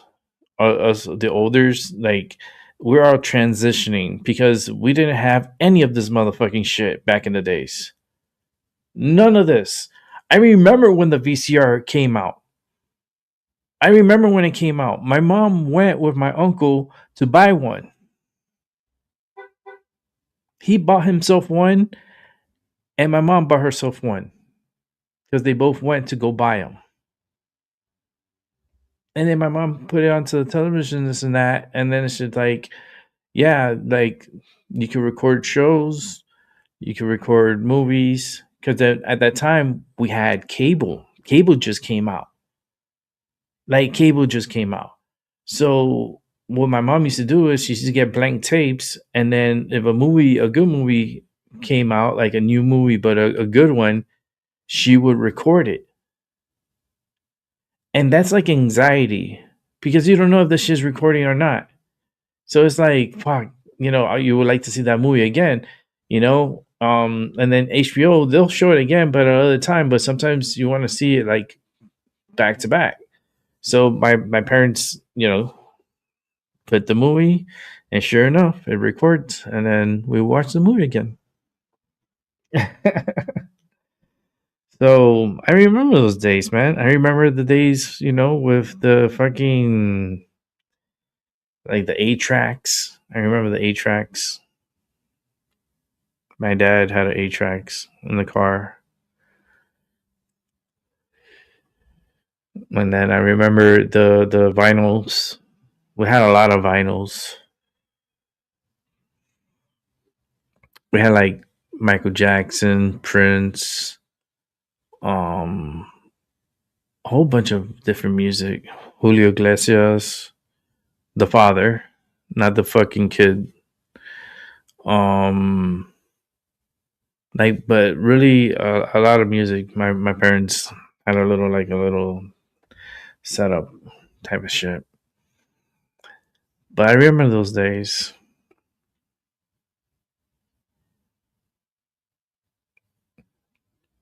Someone had to have set up Nancy's Ring camera. Yeah, I mean, they said they didn't have a subscription though. Like, someone put the cameras up and everything, A lot of shit isn't adding up. Yeah, it isn't. I don't know if you remember these, but in the early 90s, my brother had a scrambler box. Yes! Listen, we had a fixed box after a while. Yo, confessions. This is my confessions. My daddy, because my dad worked for the city. So my dad was always out and about and getting information from everywhere. And came to find out he knew someone that learned how to override the system to be able to get all the channels, like a hot box. So my dad was like, fuck it, took the chance. And sure enough, got a hot box, and we were able to see all the channels. It was crazy. Crazy times, man. I lived through that transition. Like the new people, they don't know that. They never went through that experience. So they only know what they have. Where the ones that are being born like past in the 2000s, it's a different way of I guess programming, right? Because we were programmed a certain way from the 80s and the 90s, and then like now as adulthood, you're looking down on the others and the way they're coming up, because they're coming up from the top upwards. So, and then the kids now, they don't value respect, because back in the 80s we had a lot of respect. You respect the police officers, you respect, there was like, there's accountability, and if you're nice and cool, they cool with you. But if you're acting crazy like how they're acting now and what they did to these officers in New York, that's pitiful. I feel so bad for those officers. Because that's disrespect. They're not participating in the snow fight. Like they're like, and Madani's like, oh, it was a snow fight. He with his chipmunk. I can't put the chipmunk face, but he has like this big chipmunk face, and then he smiles like, like big ass chipmunk face, and it's like, nah, man, fuck this shit. Like those officers were assaulted, and then they were throwing big boulders of ice. That's not snow. Does not hold on like that. That strong. Like they threw that at officers. So that's why they're searching for these people, and they're gonna try to get them to be held accountable. But you know, that's very weak, because how can you call for backup if they don't even have the proper amount of police officers on duty? Like New York City is missing like a good 5,000 officers. Let me repeat that again. They're missing 5,000 officers. Like that city's not safe. That city can't even handle what's going on because they're not getting the money and the budget to do it. They've been cut. They're like, it's just doesn't make sense, but that's what they want to do. I think what they're trying to do is let them choke, let them fry themselves. Like it's like a frog in hot water. They just put the temperature up. The frog doesn't know. It'll fucking fry, like it'll boil itself in the water without even moving.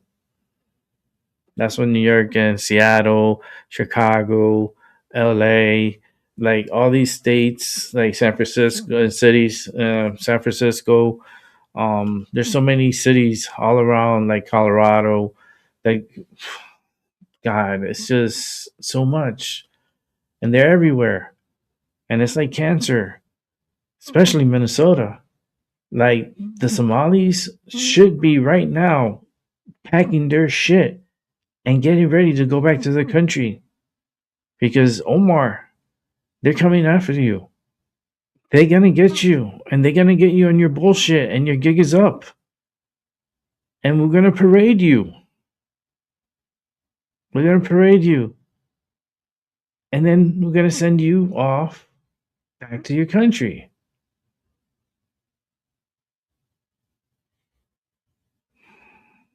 But she's not gonna go back to her country. She'll apply to go to a different country. I don't know. Her husband's white, but I don't know what's his deal. I don't follow up on her relations.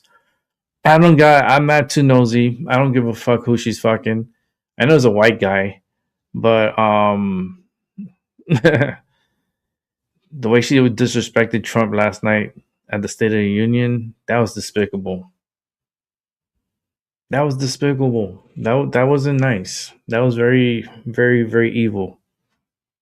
Very, very, very evil intentions into it too. It wasn't a nice thing, you know. And she should know that.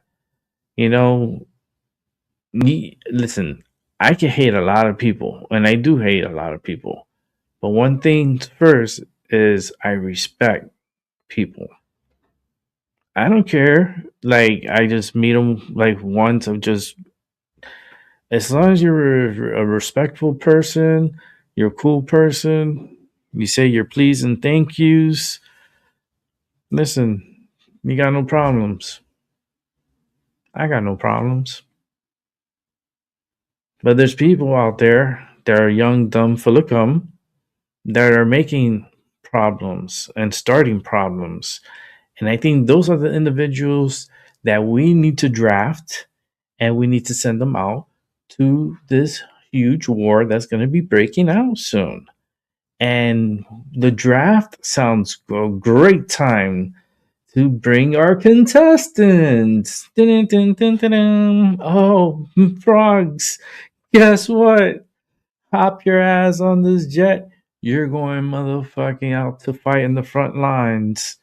You can bring your frog suit if you want. You can make it camouflage if you can. But you're going to fight for our country, and then you're going to be more respectful to our country. The draft is going to be coming. World War III breaks out, and if they do sink a battleship, I let you know right now, an atomic weapon will be detonated in Iran. It will put them like what Japanese went through, you know? And I don't think the people, the innocent people, want to suffer like what the Japanese did. The US has very fucking powerful weapons. Iran could have their ambitions. That's great. We're telling you you cannot have a nuclear weapon because that's just how it is. And not only that, but your energy don't need to go through nuclear. There's other ways, especially for Iran. Iran is just it's being run very poorly. That country was very beautiful in the 60s and 70s, like 50s, 60s, 70s.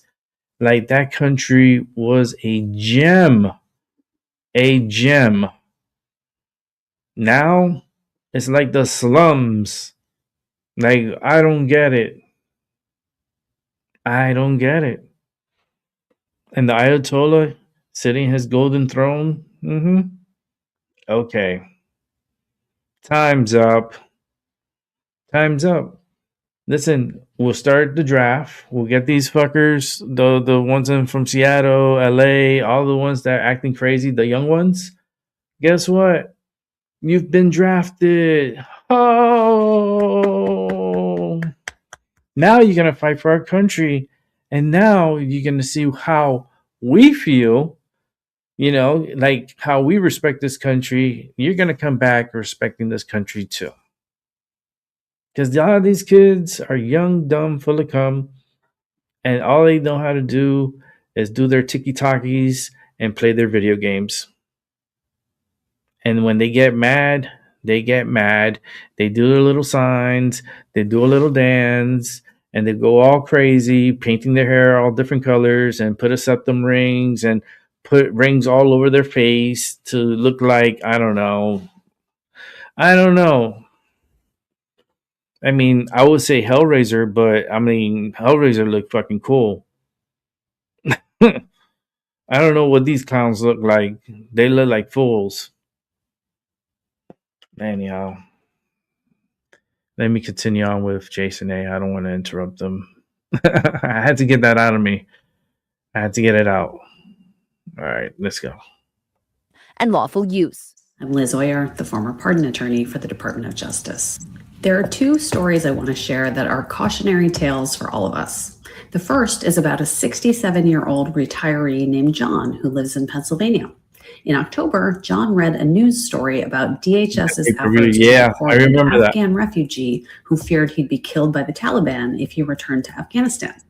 John was worried about the man, so he picked up his computer, opened Gmail, and typed out an email to the prosecutor on the case, urging him to show compassion. He wrote, "Apply principles of common sense and decency." A few hours later, while watching TV with his wife, John got an email from Google informing him that the Department of Homeland Security had served a subpoena requiring Google to turn over the entire contents of John's account to DHS.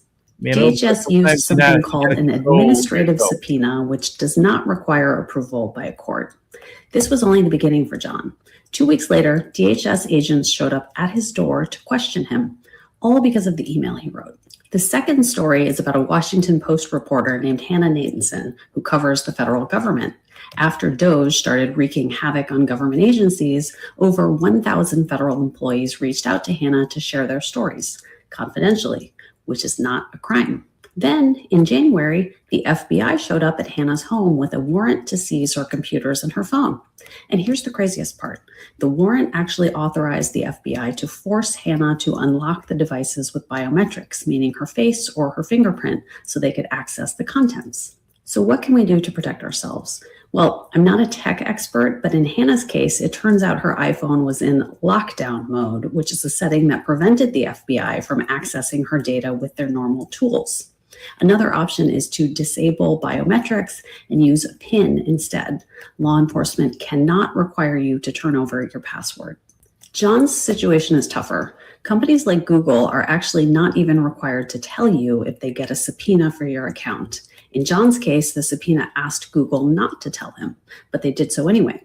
Different companies have different policies on this, which you can research. If you do get notice of a subpoena, contact a lawyer right away. There are ways to challenge it in court, but it's important to act quickly. In John's case, the ACLU is helping him, and hopefully they will get a good result that will benefit all of us who value privacy and free speech. In June 2014, Thiel said that creating a mess in the rest of the world could limit U.S. intervention. Epstein also talked to Thiel about foreign currency devaluation with enthusiasm. Thiel was invited to Epstein's island, and they expressed loyalty to one another, like in this 2015 email where Thiel reassured the convicted offender that he was not at all intimidated by bad press. Epstein frequently connected people to Thiel, notably Israeli politician Ehud Barak. In recently leaked audio from 2013, Epstein encouraged Barak, at the time Israel's defense minister, to look into Palantir. Today, Israel is one of Palantir's most lucrative clients. Palantir provides predictive policing technology and artificial intelligence for automated decision-making, according to a 2025 UN report. When asked in 2024 what he thought of the Israeli army using AI to bomb Gaza, here's what Thiel said. Broadly, the IDF gets to decide what it wants to do, and that they're broadly in the right. Palantir's biggest profits are from the U.S. Department of Defense, which has committed to spending $2 billion. The Department of Homeland Security has allocated over $300 million to Palantir. By January 2026, ICE had adopted Palantir's tracking tool called Elite, which extracts addresses from healthcare data to locate immigrants, as reported by 404 Media, based on internal ICE documents. Despite the evidence, Palantir claims on its website that it is not a surveillance company. We're obliged to point out that being mentioned in the Epstein files is not evidence of wrongdoing, but from what has been made public, it's clear the convicted sex trafficker had a close relationship with Thiel and took an interest in his business. A business that's still thriving with its contracts with the world's richest and most powerful entities, which critics say pose real dangers to vulnerable people. This is my very specific question for you, right? Is that you're an investor in AI. You're deeply invested in Palantir, in military technology, in technologies of surveillance and technologies of warfare and so on, right? And it just seems to me that when you tell me a story about the Antichrist coming to power and using the fear of technological change to sort of impose order on the world, I feel like that Antichrist would maybe be using the tools that you were building, right? Like, wouldn't the Antichrist be like, great, we're not going to have any more technological progress, but I really like what Palantir has done so far, right? Yeah, I mean, isn't that a concern? Wouldn't that be the irony of history would be that the man publicly worrying about the Antichrist accidentally hastens his or her arrival? There are all these different scenarios. I obviously don't think that that's what I'm doing. I mean, to be clear, I don't think that's what you're doing either. I'm just interested in how you get to a world willing to submit to permanent authoritarian rule. Well, but again, there are these different gradations of this we can describe. But is this so preposterous, what I've just told you, as a broad account of the stagnation that the entire world has submitted for 50 years to peace and safetyism? This is 1 Thessalonians 5:3. The slogan of the Antichrist is peace and safety, and we've submitted. All right, so that was a good one. Let's continue on. February the 25th, 2026. As a couple of weeks ago, we did two videos talking about the newly discovered comet maps. Technically, it's C/2026A1. And this is the new JPL model, and it hasn't changed. And this was today, but I've got it set, if you notice the timestamp, guys, on April 4th. And these events are April 4th and the 5th. Shows it hitting the sun here. And then the next move into any of the models skips through the data from here to when it comes out over here. And I think that's the confusion. And one of the people that I really enjoy watching, one is just got such a calm nature, is Ray's astrophotography. And he mentioned 3 different models in his videos. And I think we're going to cover all 3 of the models he was talking about, including one of the 3 was an impact, and then 100,000 miles above the sun, one maybe 200,000 or 300,000 miles above the sun.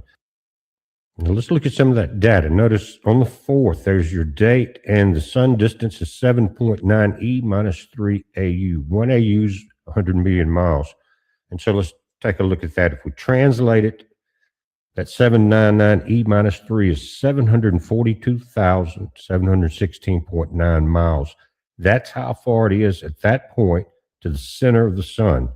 Now, that means you're looking at, that's above about 300,000 miles above the surface, because everything's measured from the center of the sun. All the distances that you get on any type of information like this, astronomical units, is from the center of the object, whatever it is. So here's at 742.7. So this is well above it. And that's what the model shows. It's well above it, that 430 something thousand odd miles to the center of the sun. 432,300, that's what it is, the radius. And so the next one we're going to move, and that's exactly where the model jumps to. There's no in-between point to get the measurement from here to where it supposedly exits the other side of the sun. Remember, 742,000 miles at this point. That would put it about 310,000 or so miles above the sun. Now, again, this is going to match all 3 data points that Ray was talking about. Here's the second one. And there's no data point between the pre-entry that we just looked at and where it is now. 1 hour later, that's how fast it's traveling. If it follows this path right there, guys, all we will see is explosions on the sun, just like we've seen in other comets. This thing's going to be much bigger than what we normally see. So what we don't know the data points, and that's why I think Ray was saying 3 points Here's a couple 100,000 to 100,000 miles above the sun's surface. Then the pre-entry 300,000 before it hits that. And then what we're looking at here, again, 549 E3, notice the arrow is 510.32. And so we're at 432,000 to the center. So we're less than 100,000 miles above the surface of the sun here. That matches the 3 data points pretty close, but we don't have the middle point, and we'll look at that. And that's important because if they're taking, and what will happen is that you'll look at the close approach data on the JPL model, guys, and it's going to give you this data point we're looking at and the one before the sun's entry. And so it's not going to show us, even on the JPL data, the entry data, the distance from the center of the sun through that interior line. And there's where they're making their mistake. That data arc should have stopped right in the top center of where we're looking at now. Now, this is an imaginary, very poorly drawn arc through the center that there's not there. And that's the data points we don't have. In the green dot, we're at 742,000 miles. Take that off of 4, that's from the center of the sun. So we are approximately 300, not quite 300,000 miles above the sun. And the green dot, the entry point, the pre-entry point, that matches one of Ray's models he was talking about. I don't know where his data points were coming from, but mentioned the 3 models. Then the exit point in the orange, you take 432 off of that, and what you've got, you're less than 100,000 miles above the center, of the surface of the sun, because you take 432 off of that. So that's the 2 data points we have. And those are the points that all the different models, and the JPL is showing this model that we're looking at right now. But the data points, even it is using, is from the green area and the orange area, and so are all the other models. So if you look at the closest approach to the sun, and listen to me, that'll be one of the things on a JPL model. They'll say close approach at perihelion, things like that. You're going to see the data point in green in one model, and that's not the true data point because that's the last one that the models are putting in, okay, right there, because it's moving so fast. But it's an incorrect close approach point. Then the exit point, same deal there. But if it follows the JPL model, we're not going to have that exit point again except for large explosions. So on the right at 510, guys, you are, if you take 432 from that, what are you, about 80,000 miles above the surface? And that is very close, but that's just the exit point. But we don't have the blue line data. And again, all of these data points are to the center of the objects. Remember that. So between 7.993, let's say, and 4.49 or 742,000 or 510,000, there's data arc points missing. But the JPL model, is correct according to this data. And none of the computers, for some reason, are giving us the arc span data. And they're very good, very, very good at it. But let's go from that orbit to the brightness. Now look at this perihelion close approach, minus 10.6. That's the magnitude. And in astronomy, guys, they look at the number of the magnitude to estimate the size of an object. Now today, and this was very recent, magnitude 13.3. And I'm going to show you a picture that's a little newer than that. But the close approach, notice April 4th and April 5th. On April 5th is the exit point. That's showing 2.9, which is very bright. But the 10.6 right before impact, guys, is amazingly bright. And that would be telling me 2 things. One, it's going to be a huge celestial event. Let me say it like that. And we won't see the exit point, but guys, this thing is we don't know what will happen. In the earlier videos, there's 2. The second one I showed you impacts from other comets or the impact effects of other comets, even much smaller than this, because we're going to look at what a minus 10.6 is going to look like in the night sky. And they're saying a comet with a total magnitude of 2.7 at 1 AU, that's 100 million miles. That's the distance between the center of the sun and the center of the planet, our planet. It is significantly large and active. While magnitude primarily measures brightness influenced by outgassing and dust, it can be used to estimate the size of the underlying solid nucleus. Estimated nucleus size for a comet at 1 AU, and the closest they can compare it to is Comet Halley at 2.7. And it wasn't a sundiver, so it had a steady brightness. It was so far away, but it was extremely bright. But it wasn't like diving in the sun and going to become instantly bright. And this is what it was looking like. It was beautiful. But on this day, 39 years ago, again, April 11th, 1986, says millions of people around the world looked to the night sky to welcome Halley's Comet as it made its closest approach to Earth. The famous comet will return in 2061. And it was beautiful. Many of us may not see it. Many of you may not see it. We'll just have to see. But anyway, that's what it was looking like at 2.7 AU, very bright. And this is, again, the same distance, basically, that the Earth is from the sun when it came by. So it was a long way from us. But that's how bright it was in the night sky.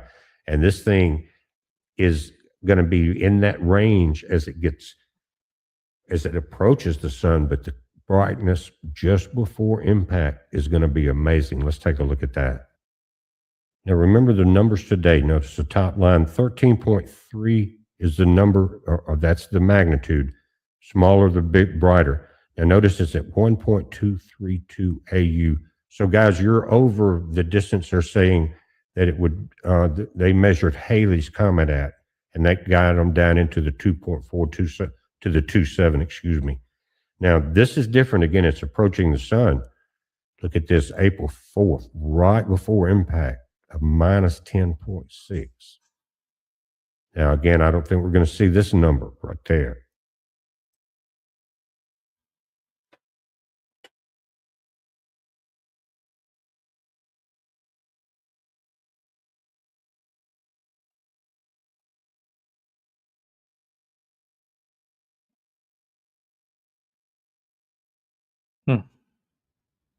So we got to be on alert for those 2 days.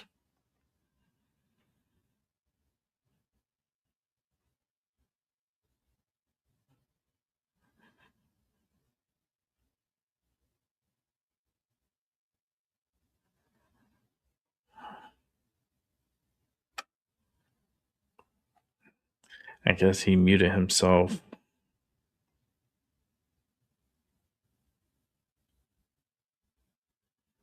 We'll find out. Yeah, he did.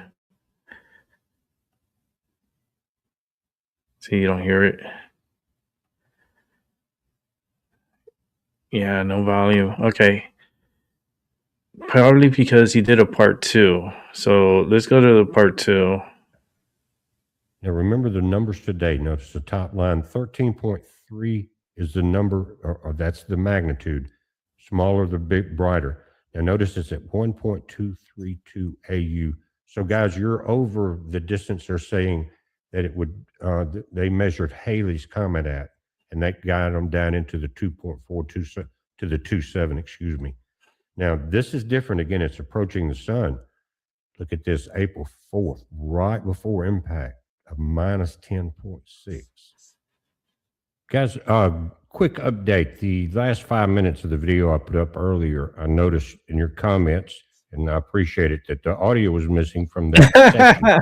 I don't know why. I worked hard to get it in there. It was there. Oh, good thing. Sometimes that's just the way it happens. I had you on a second one. What I was going to say is that we were at a 10.6, and now I'm not going to. That's what I would say. I say this audio the whole video. Just say this is part 2, but I'm taking up where the video, or excuse me, the audio went out. 10.6. That's the brightness. We're not going to miss the it. Magnitude just before impact. So we're going to have a very large, bright flash just before this comet strikes the sun. Now, a minus 13, notice, is a full moon. A minus 27 on this chart is the sun. So a 10.6, guys, is very bright. Not quite as bright as that full moon you're looking at there, but just about. And so it's going to be, again, a sudden approach, brightening as it gets closer. But then it looks like in the last few, maybe hours before impact, it's going to be growing so fast that we may see a very bright flash before impact. And then who knows what's going to happen. We've seen the other videos again where smaller comets cause massive solar reaction. Now let's take a look at an image, guys. This is taken from a video from Ray's Astrophotography. And go there and check it out. Again, that's the name of the YouTube channel. And you'll see the entire video. But what you're looking at is some stars, and to the right at 1.2 AU away, which is over 100 million miles away from our planet. Ray took this image from a backyard, a large, very large backyard telescope, but that means that he had to go through atmospheric distortion, any type clouds or anything, but he got a clear shot for something this size that far away. Again, it's further away than the Earth is from the sun right now, but it's not headed to the Earth, it's headed to the sun. This is a inverted image of that. And what we're seeing is, this is very large, guys, at 1.2 AU, or 102 million miles away. How come we This can't is blast very it away? large already. And so that's why we're saying a giant comet. You looked at the numbers on it, and How come we can't it's just push gonna it get away? brighter and brighter. And it's going to be an event that we see more than likely. If we can't see it in the sky very much, we're going to be able to pull it in on some major satellites, guys. And so that's going to be important. We got LASCO, and really that's going to be the main one. There's SDO and some other ones. But 100 million miles from Earth, and I'm going to take out some of the background here just a little bit and away from the stars. And again, the stars are much further away than this object is, but already it's at a magnitude that is putting it in the superclass that Halley was in. It may become brighter than that. We don't know yet, but again, it's going to be a major flash. It looks like, guys, before it hits the sun, right at that point, suddenly going from a 2.7 to a minus 10.1. And that's still, we're 5 weeks out away from the event or so, and we're going to get new data each day. But again, look at what we're dealing with. So again, shout out to Ray for this image. That's a large object. It's coming in, and it's just going to get brighter and brighter. It's going to have more outgassing because of its closer approach. I don't know why we're not and pushing it quite away. a visual event. We're going to see how this thing works out. Gonna And be guys, I screwed. don't know what happened to that last 5 minutes of lost audio. During the next but, few months. watch the first one if you didn't get a chance to, but this is where it took up on that. It happens. It's been one of those long days. So here we go. We got it back up. We got that end part. We're going to be watching it, guys. You watch it. It's a heads up. Be safe. Be safe for sure. It looks like a nipple, but let's keep on moving forward on with Tyson De La Cruz.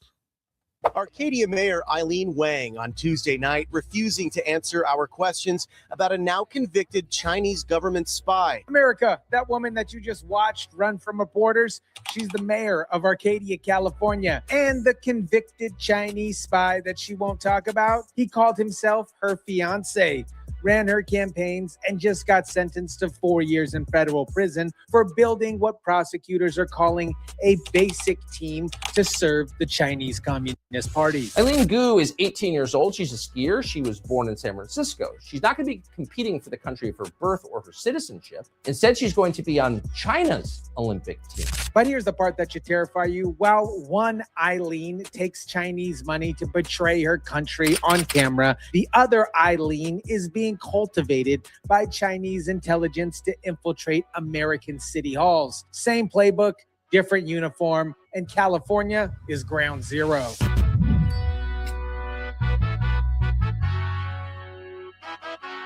What is up, guys? Tyson De La Cruz here. Thank you so much for rocking with me. Let me show you how China is running a two-track operation to compromise America and why these two Eileens are the blueprint. On February 19, 2026, a federal judge handed down 4 years to Yao Ning Sun, also known, aka Mike Sun. The charges acting as an illegal agent for the Chinese government without registration. The feds say starting in 2020, Sun operated a pro-Chinese Communist Party news website for the Chinese American community. Sun was also directed by Chinese officials to boost the campaign of an unidentified Southern California politician. Notice they don't say influence. They don't say boost the campaign. China wasn't trying to convince and elect officials to play ball. They were actually building one from scratch. That's cultivation, not recruitment. This is Wang talking about her relationship with Sun at a council meeting from December of 2022. To my fiancé, Director Mike Sun, who walks streets with me every single day, who is a real leader of me. A real leader of me, not a supporter, not a volunteer. She told you the power dynamic. And now, after he's convicted of espionage, suddenly he was never her fiancé. After Sun was charged, Wang tried to distance herself from Sun. Number one, he's not my fiancé. Whoever wants to see he's my fiancé or former fiancé, please prove it. The audacity here to demand proof when the city council video archives have her saying it on record. To my fiancé, Director Mike Sun. Federal prosecutors didn't just catch AKA Mike Sun running a spy operation. They caught him explaining the operation to Chinese officials in writing. The LA Times has reported that she is not under investigation. Tuesday's council meeting was the first since the now convicted spy Yao Ying's son, who also went by Mike Sun, was sentenced to 4 years in prison for his covert actions on behalf of the Chinese government.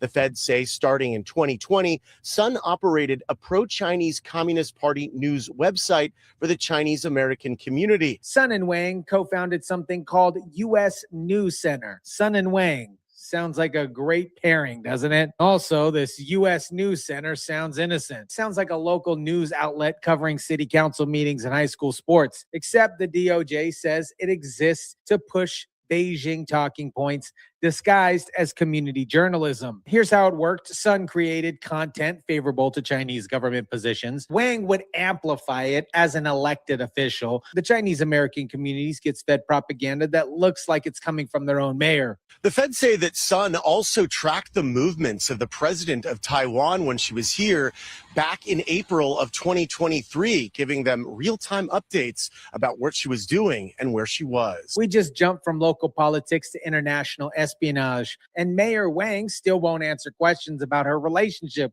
with Mr. Sun. In late 2023, Wang and Sun took a trip to China. 6 cities, official purposes, this is what they claimed. But here's what federal investigators uncovered. Sun told fellow Chinese agents he planned to meet with intelligence handlers during this particular trip to report his progress cultivating Wang's political rise. Think about that particular timeline. By late 2023, Wang had already won her city council seat. She was an elected official in Southern California, and her campaign manager was flying back to Beijing to give status updates on Chinese intelligence. Martin says Wang asked her to help her make good on some campaign promises. Martin declined. I thought it was a ladies' lunch. And I showed up and this, guy was there and I was like, who's this? I thought this was going to be a ladies' lunch. Martin says Sun was quietly observing the lunch. Just quietly kind of serving. You would get up and serve, and make sure you eat this. You know why he was there? No. She didn't realize until he was arrested that she was being assessed, evaluated, and potentially recruited. This is how foreign intelligence operates. Obviously, they're not carrying briefcases and wearing uniforms, bags full of cash, parking garages. They sit silently at lunch meetings to determine who's useful to their operation. Now, let me introduce you to the other Eileen, the one that China parades in front of the cameras instead of hiding them in city council chambers. Elaine Gu, born in San Francisco, trained by American coaches, funded by American sports programs, developed into a world-class skier using American facilities. And in 2022, she switches teams. She now competes for China. She's not going to be competing for the country of her birth or her citizenship. Instead, she's going to be on China's Olympic team. She has one parent who was born in China. and she switched sides despite the fact she's American. The word that everybody is avoiding is mercenary. She sold her national identity to the highest bidder, and the bidder was China, to the tune of $23 million. Let me break down that number for you. Last year, Elaine Gu made $100,000 from actually skiing. The other $22.9 million came from Chinese brand endorsements. We're talking about Tiffany, Louis Vuitton, Bank of China. She's not an athlete who happens to have sponsors. She is a Chinese propaganda asset who occasionally skis. For her to then turn her back on that in exchange for money is shameful. It's ungrateful, like a child that says, I'm out of here, I'm moving somewhere else after being raised in a warm home. That's what she is, and she will soon, I suspect, Tucker, come to regret it. And here's what makes this even more calculated. China strictly forbids dual citizenship. She can't be American and Chinese at the same time under their particular law. So Eileen Gu renounced her U.S. passport. She won't answer. She dodges questions every single time that she's asked because admitting it destroys her marketability in America, and denying it creates problems with Chinese officials. She's playing both sides of the fence for maximum profit. Good for her, whatever she wants to do. And she does this all while wearing a uniform of our biggest geopolitical rival. Now let me show you what happens when athletes choose differently. Her dad, Arthur, watching.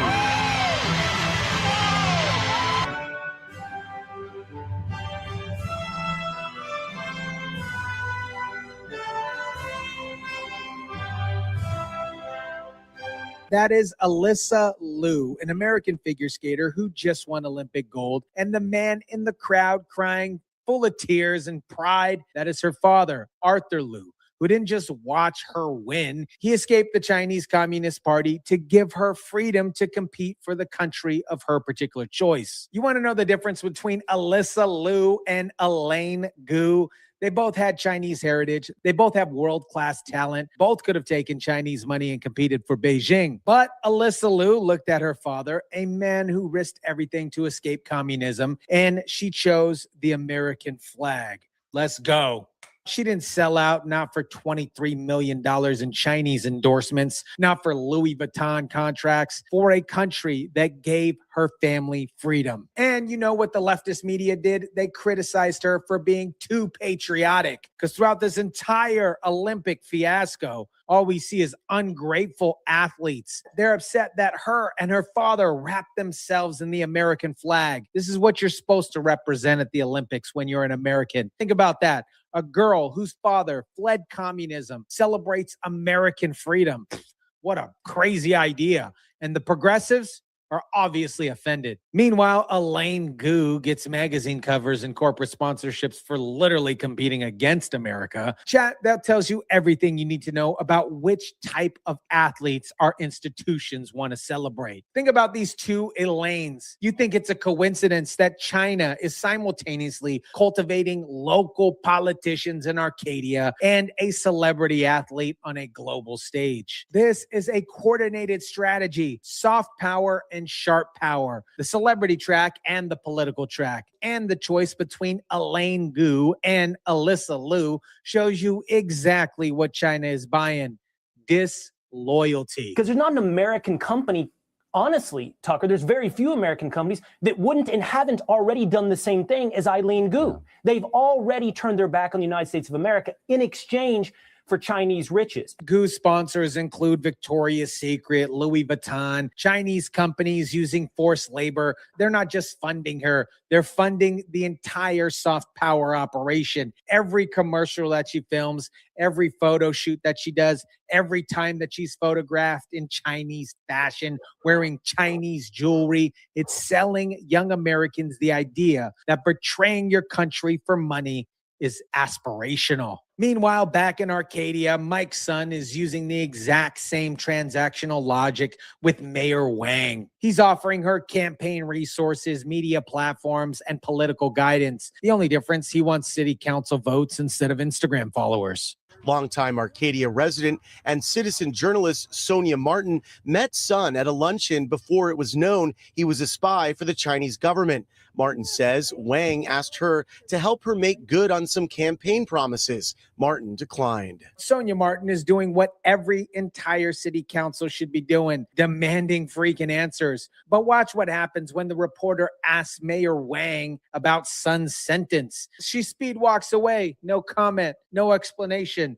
no accountability. I think it's important for people to understand just your reaction to this sentence. I don't have the comments right now. Okay. Thank you. And obviously, here's what the mainstream media won't tell you. Arcadia is not an isolated incident. Chinese and Vietnamese influence operations are infiltrating the entire East Bay. The pattern repeats: identify promising local candidates, provide campaign resources, build media platforms that look like community journalism, but function as actual propaganda. Wait for them to win, then hit the activate button. It's outrageous. I mean, her fiance helped her with the campaign, got her elected, and he's literally convicted of being a foreign agent. America, what you're witnessing is China perfecting the art of showing us who we are by choosing who we celebrate. Elaine Gu sells out for $23 million, gets magazine covers. Alyssa Liu honors her father's escape from communism and gets criticized for patriotism. Mayor Wang's spy handler goes to prison, but she keeps her office.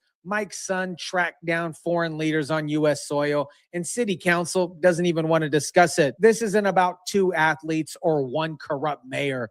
This is about a country that's forgotten how to value loyalty over profit. We've normalized the idea that citizenship is negotiable if the price is right. And China, they're exploiting the moral vacancy in every city with the money spent and politicians willing to be cultivated. The next Elaine Gu is being recruited right now at an American university. The next Mayor Wang is sitting in a city council meeting somewhere in California or some other state. And the next Mike's son is quietly serving lunch, taking notes, and reporting back to Beijing about which Americans are for sale. The difference between Gu and Liu isn't talent or heritage. It's character. One chose money, the other chose the country that gave her father freedom. And our institutions are celebrating the wrong one. Let me know what you think about this. Drop it down in the comment section down below. Smash the like button if you kindly would. Share, subscribe, and as always, guys, I'll catch you on the next one. Okay, so we're going to go straight to the next one because there's a bunch of them that I missed that we got to watch.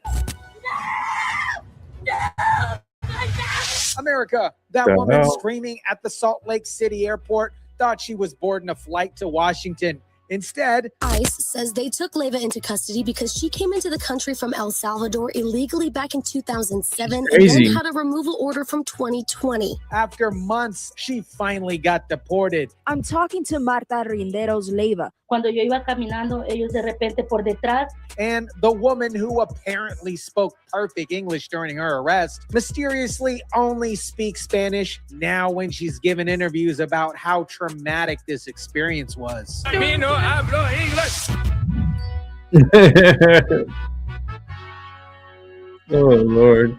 What is up, guys? Tyson Dela Cruz here. Thank you so much for rocking with me. Let me show you what's really happening with ICE enforcement, from the airport drama queens to the actual deadly consequences of failed border policies. Let's start with Miss Marta Leyva because her story is an absolute masterclass in selective memory and convenient language barriers. The family tells me they were about to walk through the TSA line when they were stopped by the men. So she, quote unquote, follows the law, except for the part that a federal judge issued a deportation order in February 2020. And she just ignored it. That's not following the law. That's hoping that the law forgets you. But wait, guys, it gets even better. Her attorney says USCIS sent a notice to appear for an interview to a West Valley address, but she never lived in West Valley, apparently. So either the government sent it to the wrong address or somebody, maybe even Marta, gave the wrong address. Either way, convenient. Marta Rinderos Leyva and I spoke from everything from the moment she was arrested at this airport to being deported and detained by ICE.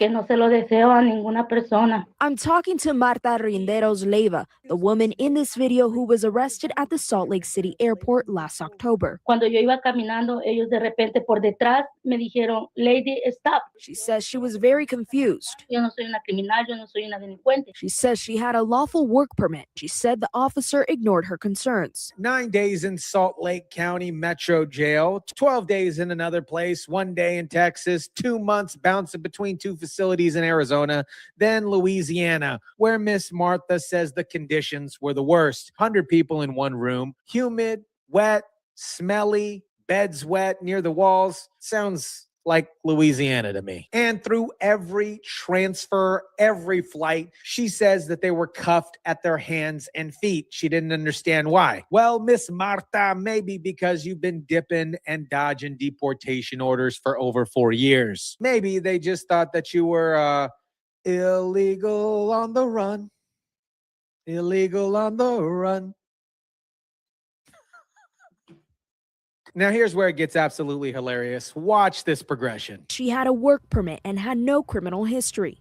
2 News looked into it and found she had 2 parking tickets and a crossing guard infraction. So ICE issues a deportation order back in 2020, but then the USCIS issues a work permit in 2020. One agency says to leave and the other says that you can work here legally. Very confusing, just like the entire Biden administration. And you're supposed to just kind of figure it out. But here's my favorite part. During the arrest at the airport, Marta is speaking English.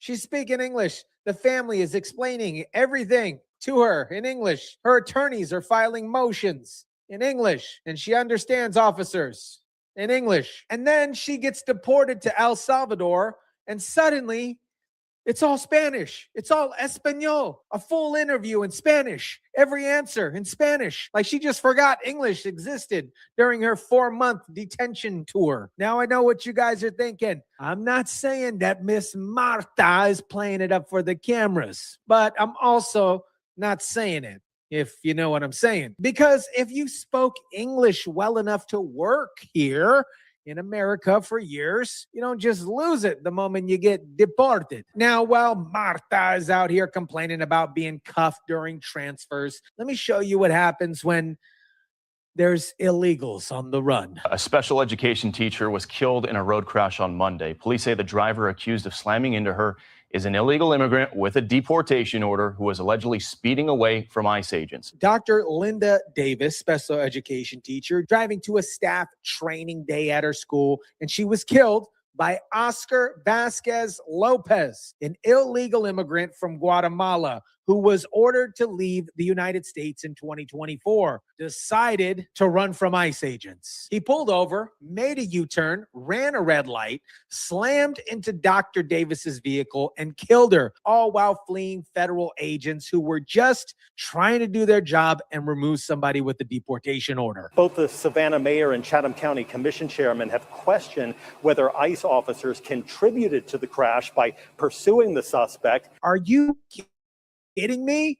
Are you freaking kidding me? ICE didn't run a red light.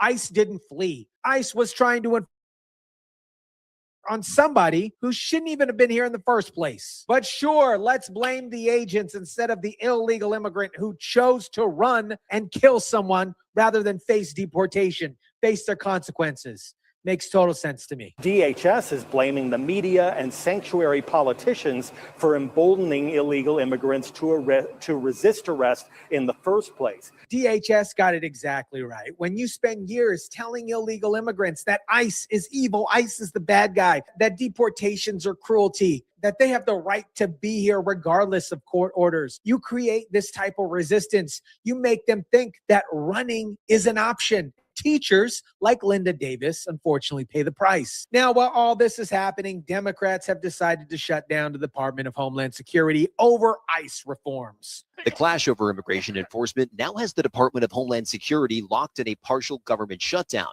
The policy changes likely won't be enough for Democrats who want reforms to ICE codified into federal law. That's why ICE needs to be reformed in a dramatic, bold, meaningful, and transformational manner. And if that doesn't happen, the DHS funding bill will not move forward. Let me quickly translate what you just heard. Democrats want ICE reforms codified into federal law, or they won't fund the Department of Homeland Security. They're literally holding border security funding hostage to force policy change that would weaken immigration enforcement. And what are these quote unquote reforms they're demanding?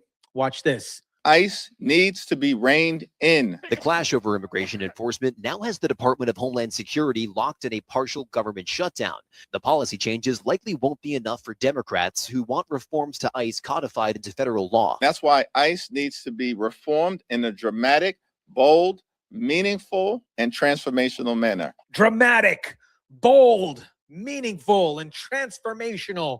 That's Democrat garbage speak for make it impossible for ICE to actually enforce immigration law. Because if you can't abolish the agency, which they tried, you just attempt to regulate it into uselessness. Kind of like Maxine Waters. The Trump administration made significant changes to its enforcement tactics after 2 Americans were shot and killed by federal officers in the Twin Cities. So Trump and his team already pulled back on some roaming patrols after 2 Americans were shot and killed during an enforcement operation in Minnesota. They're now focusing on known public safety threats who are already in custody.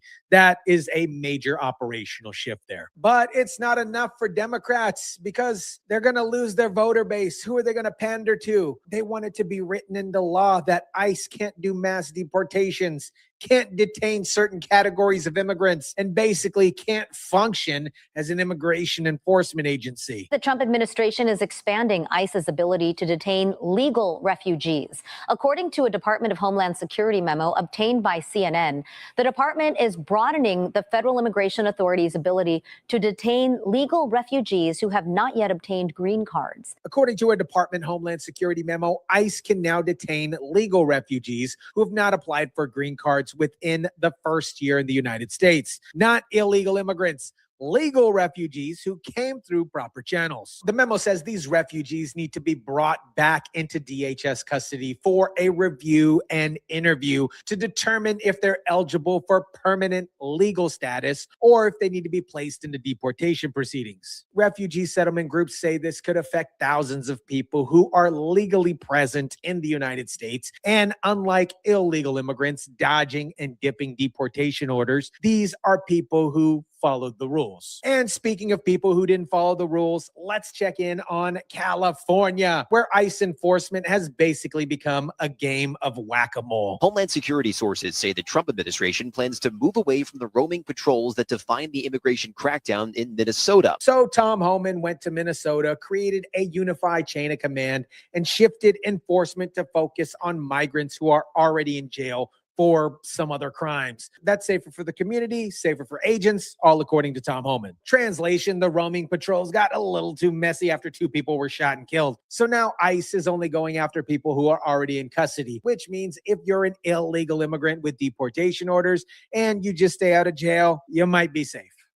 At least in Minnesota. This is a compromised position here, not because it's better policy, but because it's politically survivable after the Minnesota incidents. And California sanctuary cities are treating even this limited enforcement as quote unquote outrage. Gavin Newsom is threatening lawsuits. City councils are passing resolutions condemning ICE. Police departments are refusing to cooperate. And the whole time, people like Oscar Vasquez Lopez are running red lights and killing teachers because they know running from ICE is a viable option. America, what you just witnessed is immigration enforcement as political theater. Democrats cry about Marta being cuffed during transfers while ignoring that she's been dipping and dodging deportation orders for 4 years. They blame ICE for a crash caused by an illegal immigrant fleeing agents. They shut down DHS funding to demand, quote unquote, reforms that amount to non-enforcement. Meanwhile, Linda Davis is dead because someone who should have been deported years ago decided that running from ICE is worth killing an innocent teacher. Marta spoke perfect English until the cameras showed up in El Salvador. Then suddenly it's only Espanol for her. The message is clear here. playing the victim is more valuable than telling the truth. And the Democrats' entire immigration strategy depends on you believing that enforcement is cruelty, regardless of who dies as a result. The DHS shutdown continues, ICE reforms are stalled, and somewhere right now, another illegal immigrant with deportation orders is calculating whether the run is worth the risk. Let me know what you think about this. Drop it down in the comment section down below. Smash the like button if you kindly would. Share, subscribe, and as always, guys, I'll catch you on the next one. Well, we're going straight to the next one because we got a lot to catch up on. So here we go. It's very hard to describe what it means to be Somali and what it means to be American, but it's like a cultural fusion. It's kind of like the bananas and rice, you know? America, remember that woman that spent 45 seconds trying to explain her culture, identity, and arrived at kind of like the bananas and rice. And now her community is demanding $200 million from American taxpayers. ICE out, small business in. ICE out, small business in. We have suffering sons starting for ICE. We wanna, whoever bring over here, we wanna they pay. Only that's what I'm saying. But here's the part that's gonna blow your mind. Many of them can't even speak English after living here for over a decade. They built businesses dependent on illegal immigration, and now they want you to compensate them when federal law gets enforced.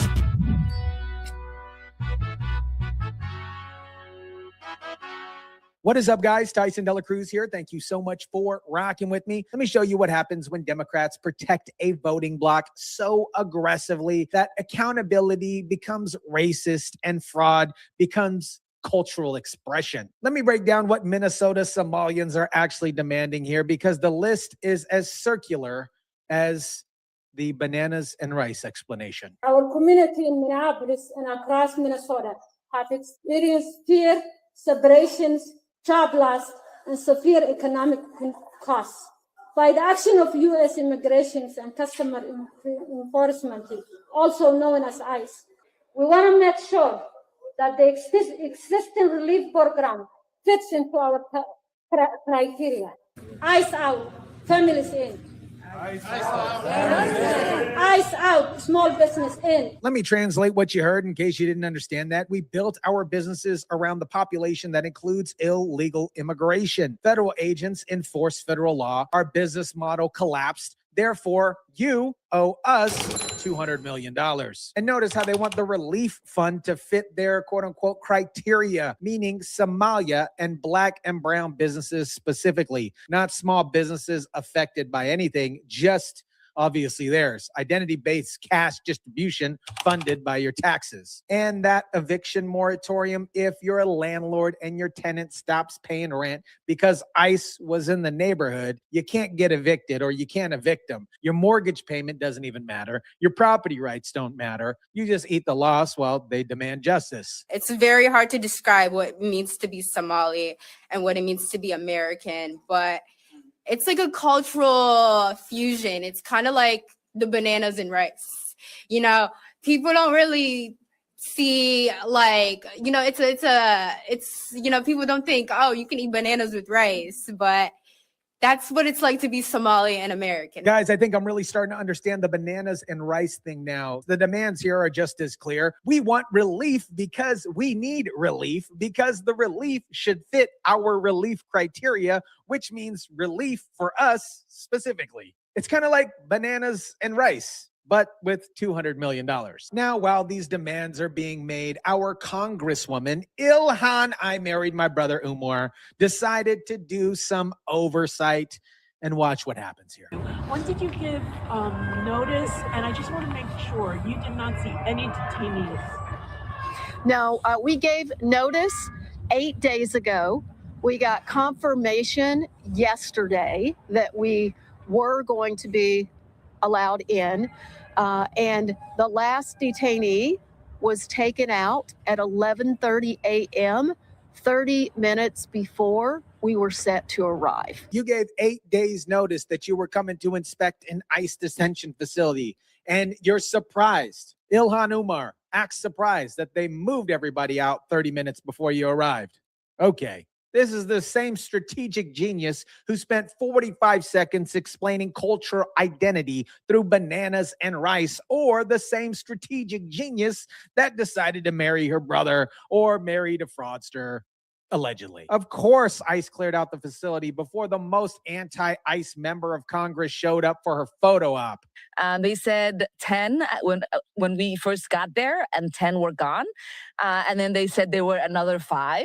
And so I circled back and I said, can we go and see the 5 that are here, because we have privacy release forms? And they said, no, we cannot permit you to go into the cell to see the detainees. And I said, well, we don't need to go into the cell. We can, put the forms, slide them in, and then we can look through the glass and see what their conditions look like. And then they oohed and ahed for a little bit.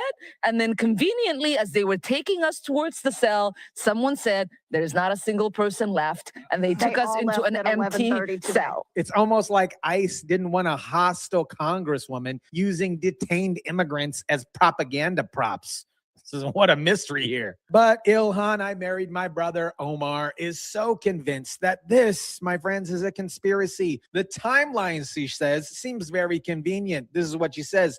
Yes, Ilhan, I married my brother Omar. Almost like they knew that you were coming because you told them 8 days in advance. Now, let me show you why Minnesota might be hesitant to just hand over $200 million to Somalia small businesses. Because some of those small businesses have some very interesting track records. Yesterday morning, I was called by the owner because unfortunately someone came in to our daycare.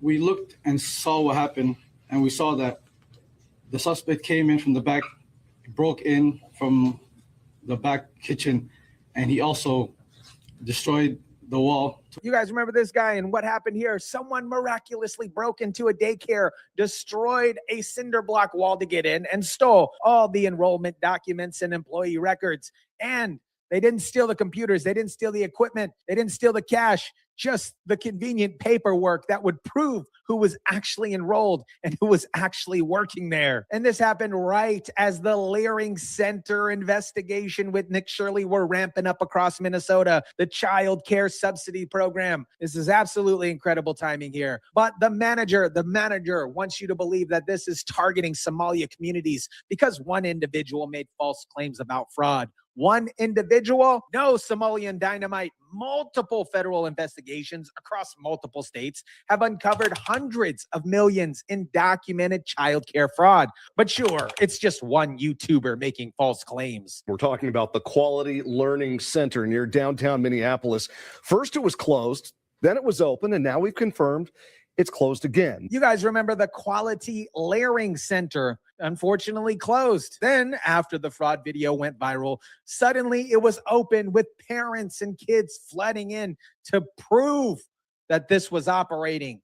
Then, 2 weeks later, it closed again. The owner apparently requested closure of their licensing immediately after the PR stunt. And you know what that's called? Evidence destruction with the little side of theater, a little Somalian theater, kind of like bananas and rice, but with $1.9 million in taxpayer funding in just one fiscal year. Now, guys, let me show you the actual education level of the community demanding $200 million in reparations. To me, being Somali isn't just eating bananas with rice. It's a lot. It's like it's an interesting thing. It's very hard to describe what it means to be Somali and what it means to be American, but it's like a cultural fusion. It's kind of like the bananas and rice. Obviously, we remember this woman with the Band-Aid on her forehead speaking at a formal press conference and the best articulation that she could muster up about her cultural identity. It's like a cultural fusion. It's kind of like the bananas and rice. Bananas and rice. Bananas and rice 3 times. Obviously, these individuals graduated from the Quality Learning Center. We have suffering sons starting for ICE. We wanna, whoever bring over here, we wanna they pay. Only that's what I'm saying. And I'm asking our government and our state. We are taxpayer. We need pay back whatever they committed ICE. Thank you very much.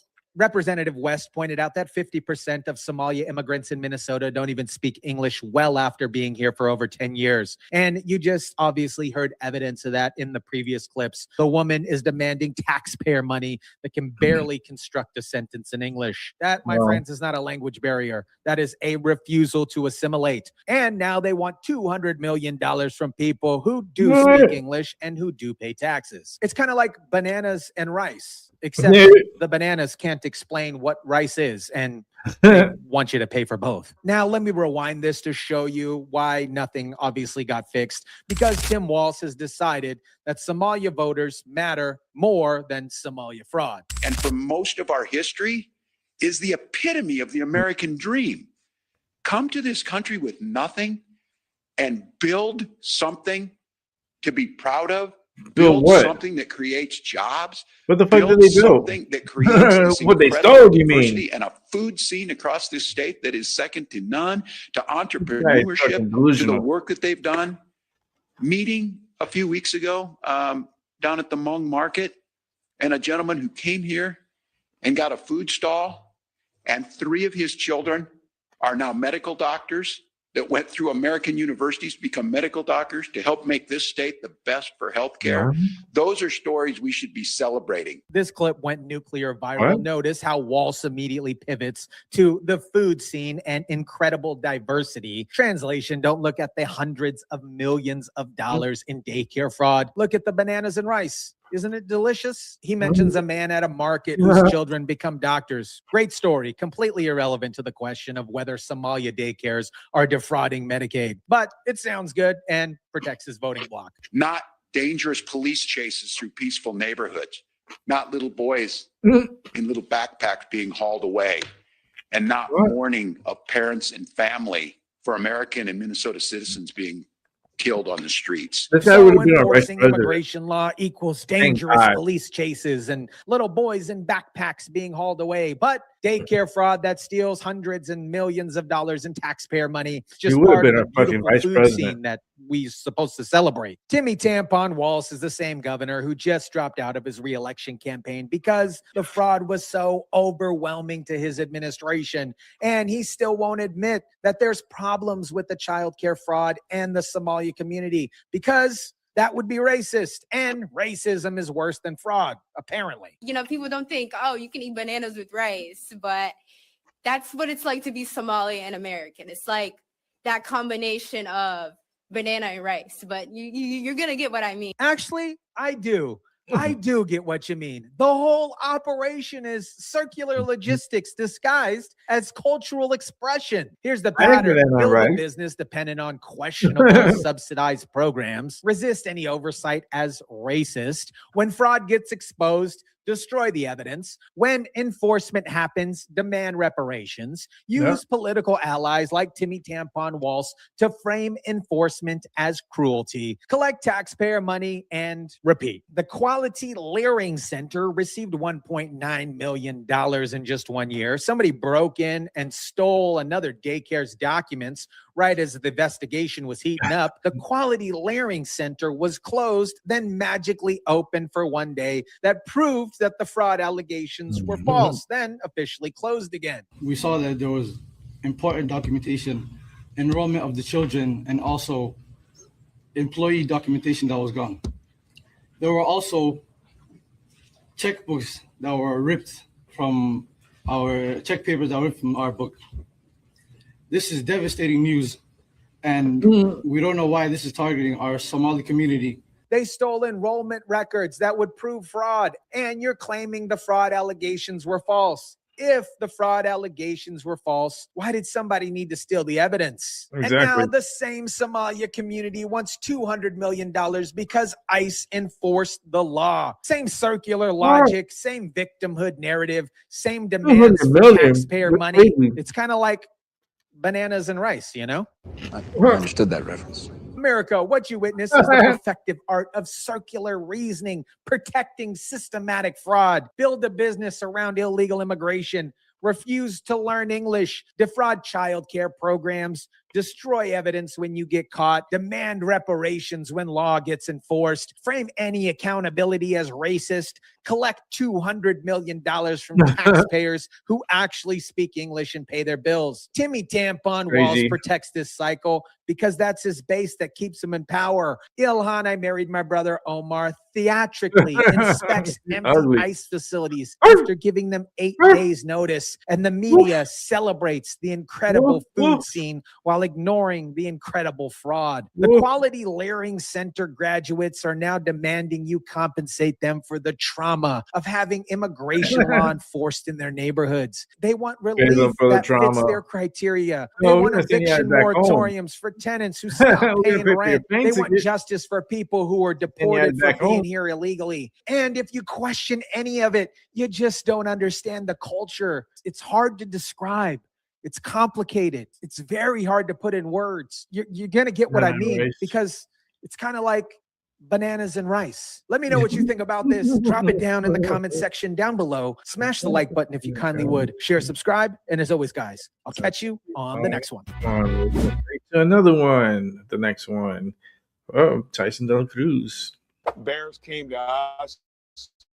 We've been working with them, and they know what it's like for a state that's open for business. America, Indiana's governor just revealed that the Chicago Bears, one of the most historic franchises in NFL history, approached them about moving. The Bears tried to work with Illinois for 3 years and got the cold shoulder. Kevin Warren did call me yesterday. We didn't get a chance to connect. The Chicago Bears belong in the city of Chicago. While JB Big Bot Pritzker was spending $3 billion on illegal immigrants and Brandon Johnson was missing phone calls from the Bears president, Indiana was quietly closing the deal. And this isn't about football. This is about what happens when you elect politicians who think government is social work instead of actually business. In 2023, 218 businesses left Illinois. Citadel has left Illinois. Caterpillar has left Illinois. Boeing has left Illinois. Tyson Foods has left Illinois. Nearly 1 million people have left Illinois.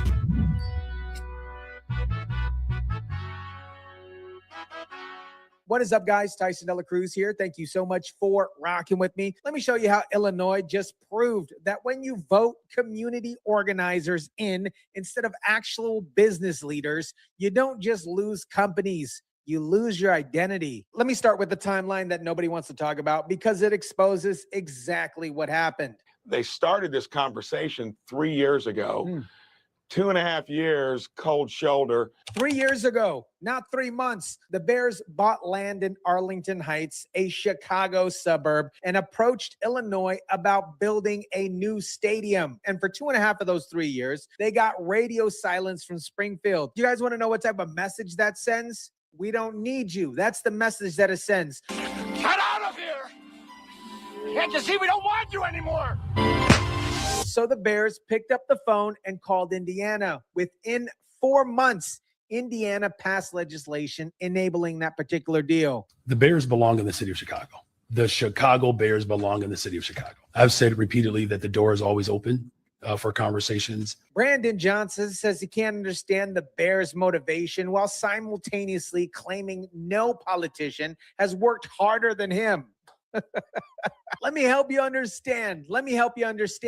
Brandon. When the team's president won't return your calls and your state gave them the cold shoulder for 2.5 years, they're not playing hard to get. They're leaving everything you own in a box to the left. And the line about working harder than anyone. You've been the mayor for less than 2 years. Maybe if you spend less time defending sanctuary city policies and more time returning phone calls, we wouldn't have this conversation in the first place. Now, let me show you what JB Big Bop Pritzker was actually doing during those 2.5 years when the Bears were being ignored. Pritzker has raised taxes and fees more than 50 times.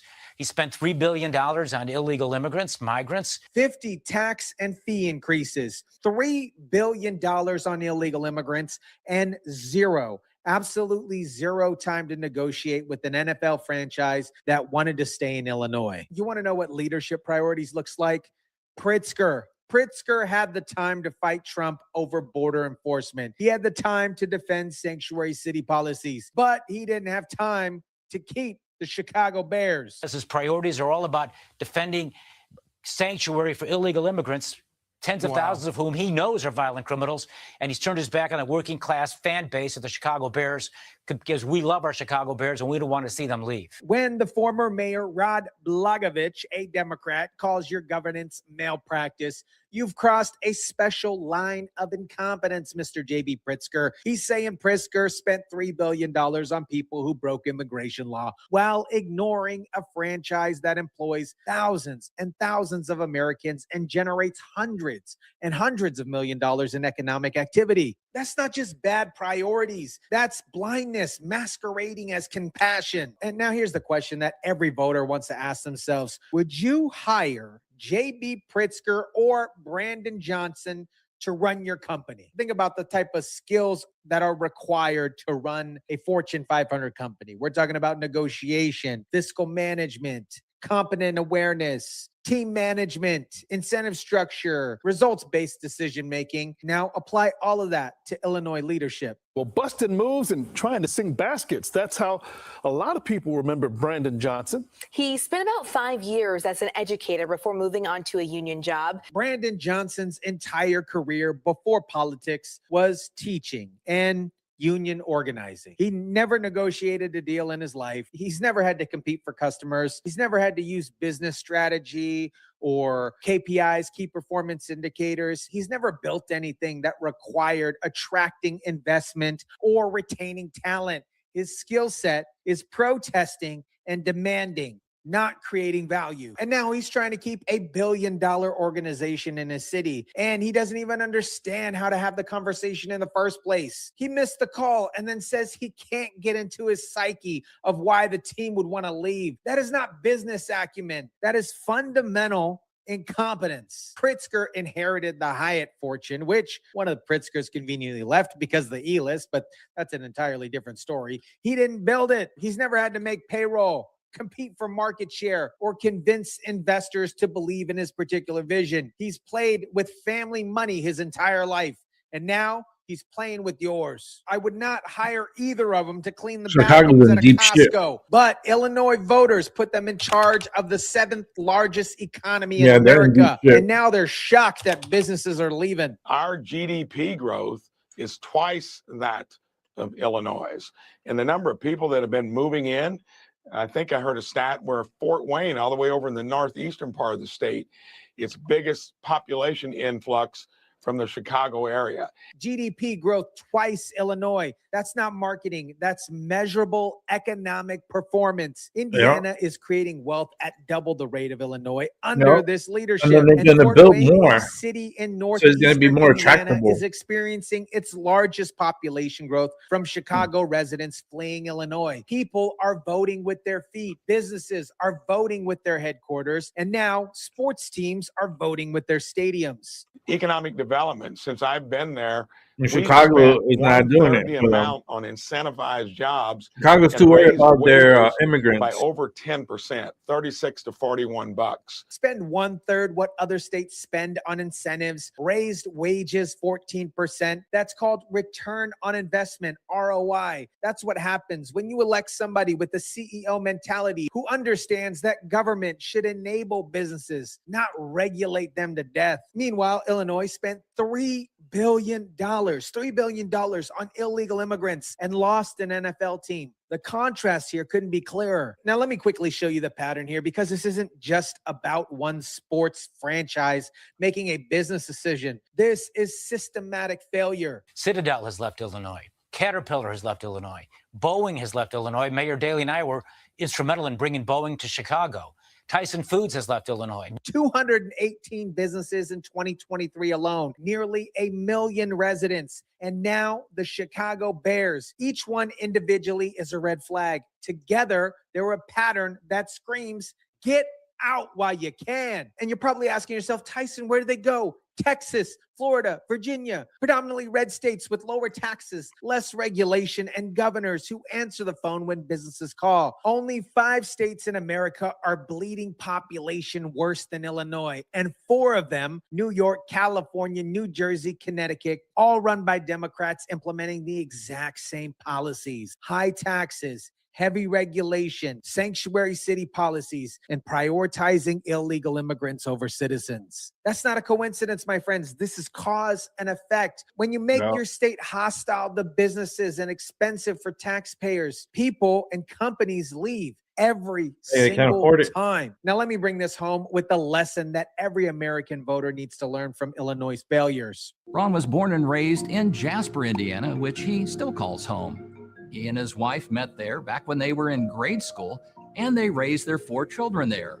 That's also where he grew a small truck body manufacturer, once partly owned by his father, into a national auto parts supplier known as Meyer Distributing.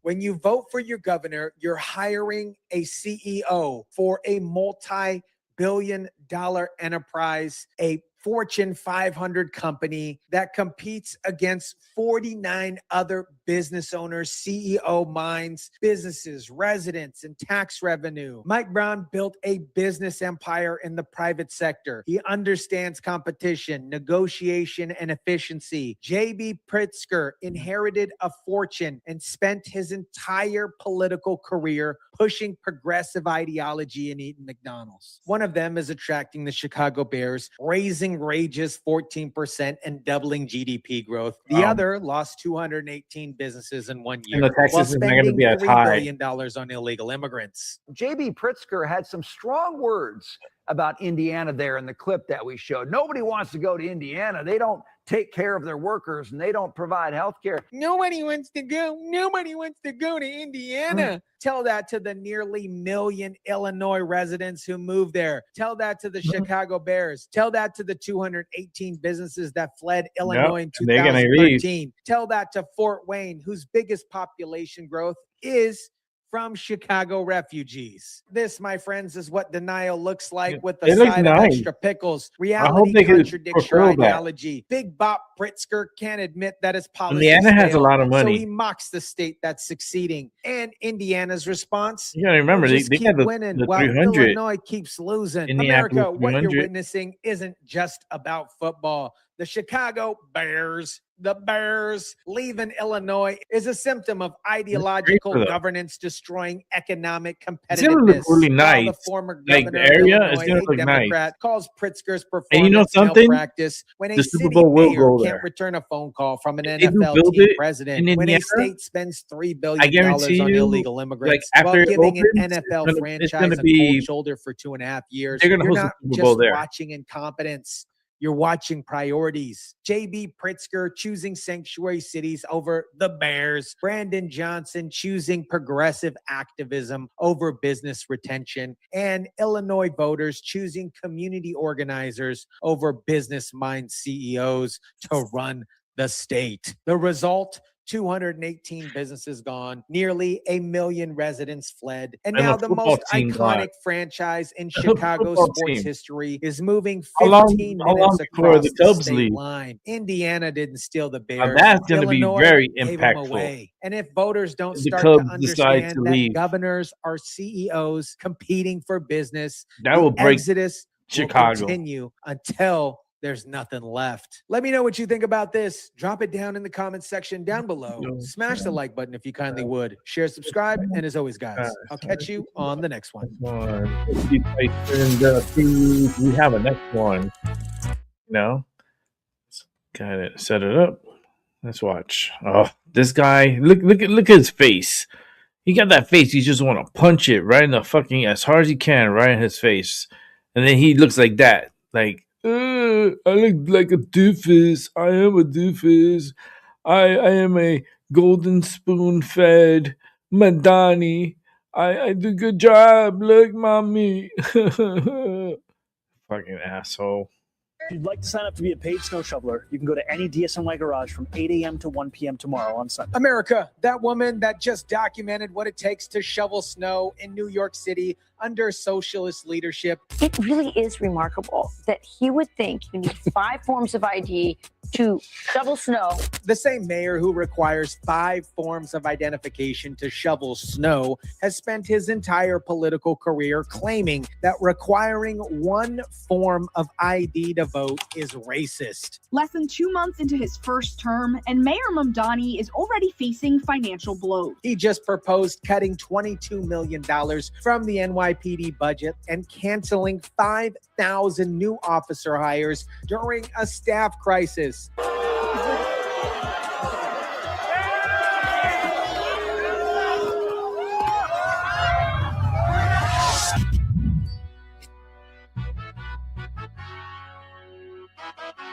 What is up, guys? Tyson Dela Cruz here. Thank you so much for rocking with me. Let me show you what happens when you elect a democratic socialist who thinks government is about identity politics instead of keeping people safe and snow-free. Let me start with Zoran Mamdani's budget proposal because his priorities obviously tell you everything you need to know about how socialists govern. The mayor is proposing cutting $22 million in NYPD funding, as well as end the face hiring of 5,000 new officers. $22 million from NYPD, 5,000 new officers, canceled, finito, burrito. And this is happening while the city is buried under snow. Businesses are collapsing and the department is already losing 250 to 300 officers per month to retirement and resignation. But remember, Mamdani needs $30 an hour for emergency snow shovelers with 5 forms of ID, blood tests, and documents to adopt their unborn child. Just not 5,000 new cops with training authority to actually protect the city. So the NYPD is hemorrhaging officers, up to 300 officers per month, and Zoran Mamdani's solution is to cancel recruiting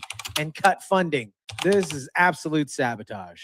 And when the union president says you can't try to balance budgets on the backs of police officers and retirees, Mamdani just shrugs it off because in his socialist worldview, cops are the problem, not the solution. Now watch how Zoran Mamdani handles the storm death toll because this is where his priorities become crystal clear. 19 outdoor deaths, 19. That's a really high number. There were 7 indoor deaths as well, potentially linked to bad heating or no heating at all. Did you change your strategy? So as of now, we have no deaths reported from this blizzard from being outside or in a public area. And we have also been looking to utilize every single method of outreach that we have. We have more than 500 homeless outreach workers who have been traversing the 5 boroughs, looking to connect homeless New Yorkers with services and support. And what we've also learned is the tools that were effective over the course of the prolonged cold period, again, a historic period of sub-freezing conditions, those are ones we've employed from the very first day of our response to this one. I'll give you one example. A number of those New Yorkers who lost their lives, the preliminary indications came that it was from an overdose-related death. The reporter says 19 outdoor deaths during the storm. And instead of addressing why people froze to death in America's richest city, Zoran Mamdani immediately, this is the classic move, pivots to, well, actually, a number of those were overdoses, not storm deaths. You know what causes outdoor overdose deaths during a blizzard? Being homeless and having nowhere warm to go. So whether they froze or overdosed, they died because your city failed them. Funny. But sure, let's split hairs here about the cause of death while cutting the police budget. We worked with our overdose prevention centers to keep them open, not just during the weekday hours that they would typically have, but over the course of the weekend nights. So he's celebrating that overdose prevention centers stayed open during the weekend. That's Zoran's victory. People still died outside, but at least they had access to places to safely overdose. This, my friends, is what passes as governance in socialist New York City. Minimize the death count by reclassifying the causes, then celebrate that you kept drug use centers open while people froze. Now, let me show you what happens when a socialist mayor spends 2 months attacking police while cutting their budget.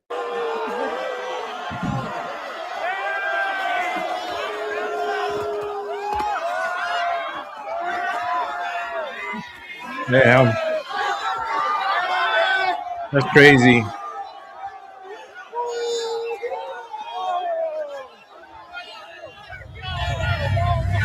This doesn't look like a snowball fight to me. This is an organized assault on law enforcement. Yeah, that's disguised as assault on law winter fun. officers. Watch how many people are specifically targeting these officers. One of the officers got Mhm. almost like a black eye from getting pelted with snow in his face. Watch how they mob around these cops. Watch how nobody fears any consequences here.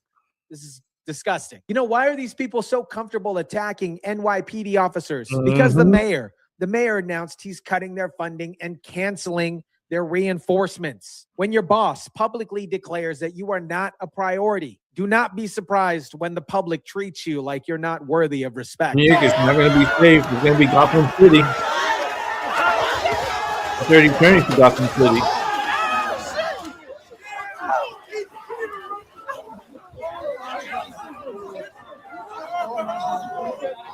And the absolute worst part, these same people will scream about police brutality if any of these officers defend themselves. They'll throw projectiles at cops, then cry, boo-hoo, victim, when there are consequences. And Mamdani will And then side everybody with with the cameras. snowball Look, blowers everybody with because cameras. in his worldview, law enforcement is always the oppressor. New York, this is what you get when you elect someone from the Democratic Socialists of America. Police become targets. Citizens lose protection, and chaos gets rebranded as community expression. Now let's go back to the snowball shoveling bureaucracy, because this is where Mamdani's hypocrisy reaches peak absurdity. Need 2 forms of ID? What happens if I only have one? You need 2 forms to sign up.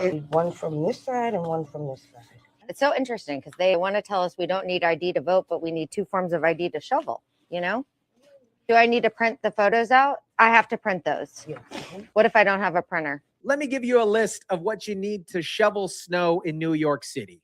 You need 2 forms of government issued ID, copies of both of those IDs, social security card, 2 passport style photos, printed, not digital, proof that you can work legally in America. Now, let me give you a list of what you need to vote in New York City. None. Nothing. No. 0.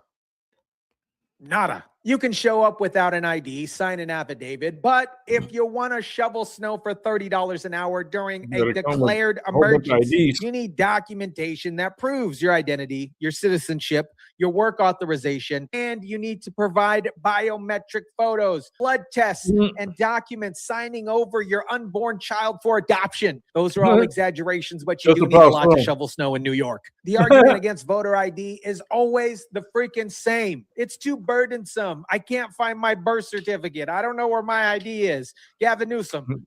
I can't read. It affects marginalized communities. Not everyone has access to identification, but apparently those same marginalized communities can get 2 forms of ID, a social security card, and printed passport photos when there's a blizzard and they're going to pay you $30 an hour. And suddenly, miraculously, accessing identification isn't a civil rights violation. It is a prerequisite for employment. So which is it, Zorhan Mamdani? Is requiring ID racist, or is it not? Because your administration seems to think that it depends on whether you're protecting election integrity or you're just verifying snow shovelers for $30 an hour. Now, let me connect this to why NYC businesses are collapsing and why Zorhan Mamdani's priorities are destroying New York City. I personally arrested Jose Ibarra for endangering the welfare of a child.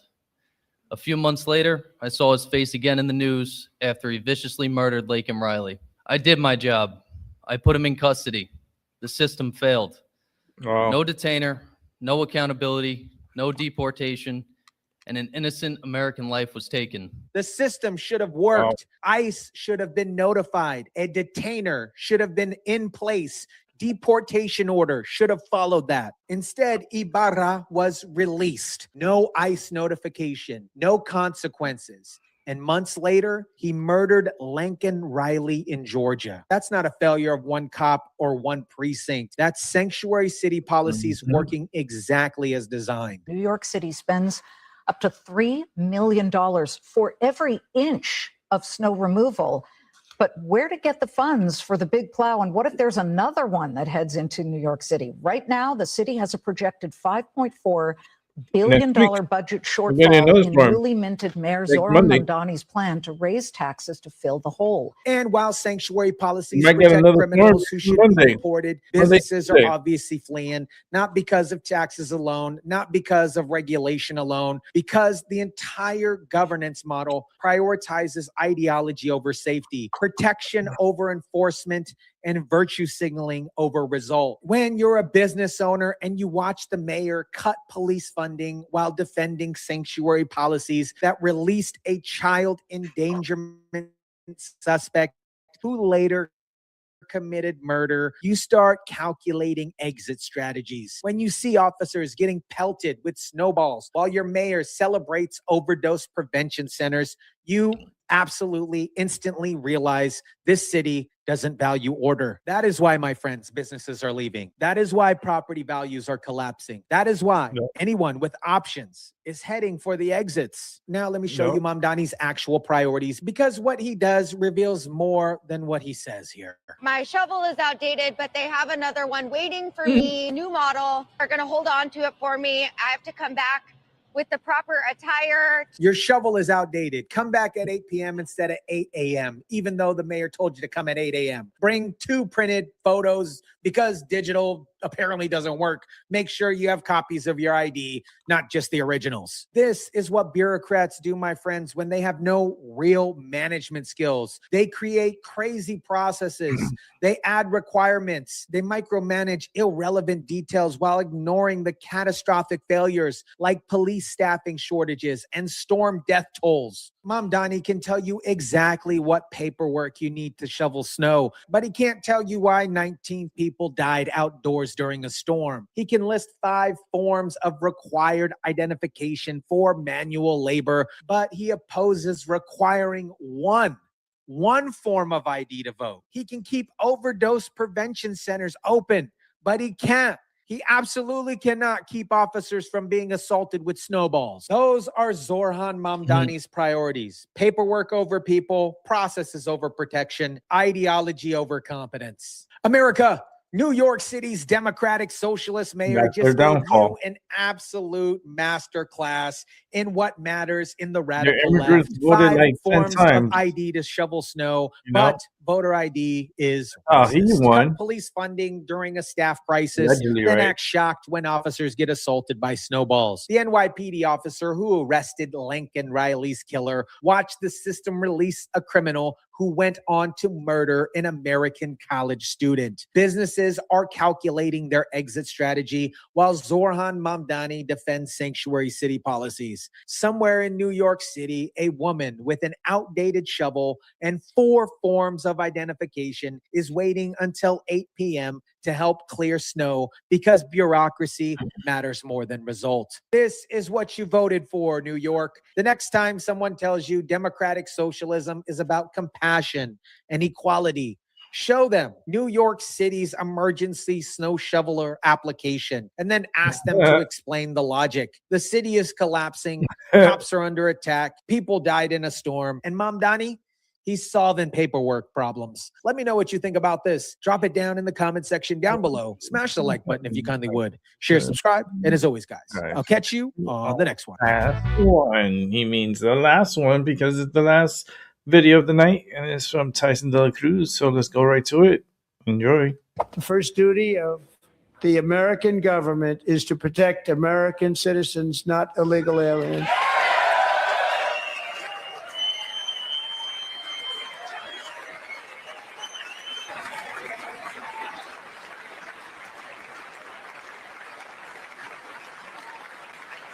Isn't that a shame? You should be ashamed of yourself not standing up. You should be ashamed of yourself. America, Ilhan Omar just screamed, "You should be ashamed of yourself," at the President of the United States during the State of the Union address. This wasn't a protest. This wasn't a rally. This was during the most formal setting in American governance.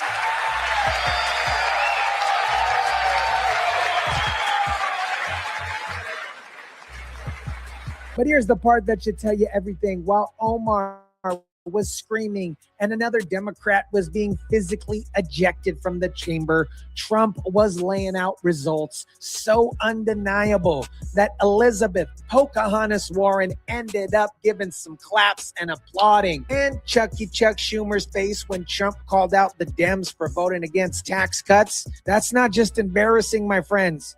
That is a look at a party watching their entire narrative collapse in real time.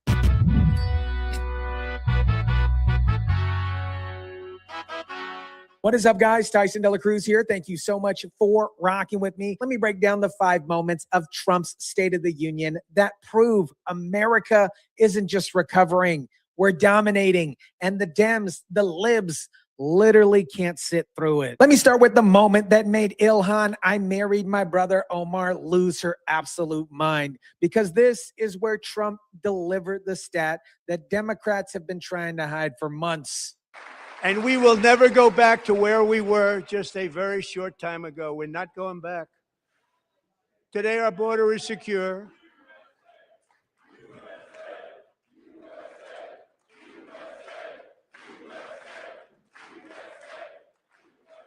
Listen to the crowd. USA, USA. That is not scripted. That is relief. That is vindication.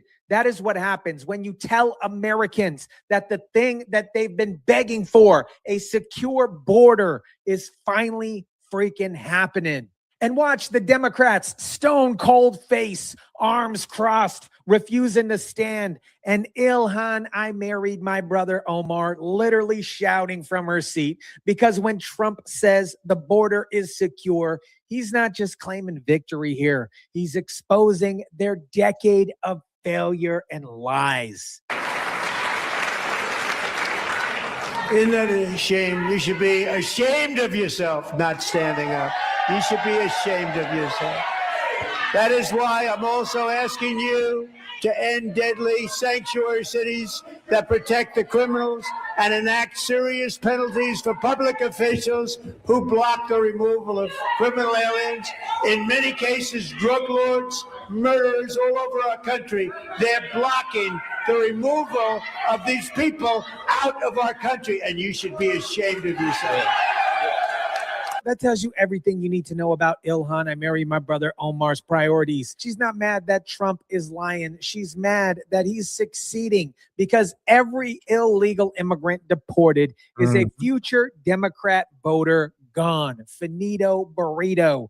Every gang member removed is a narrative lost. Every secure mile of that border is proof that her open border ideology doesn't work.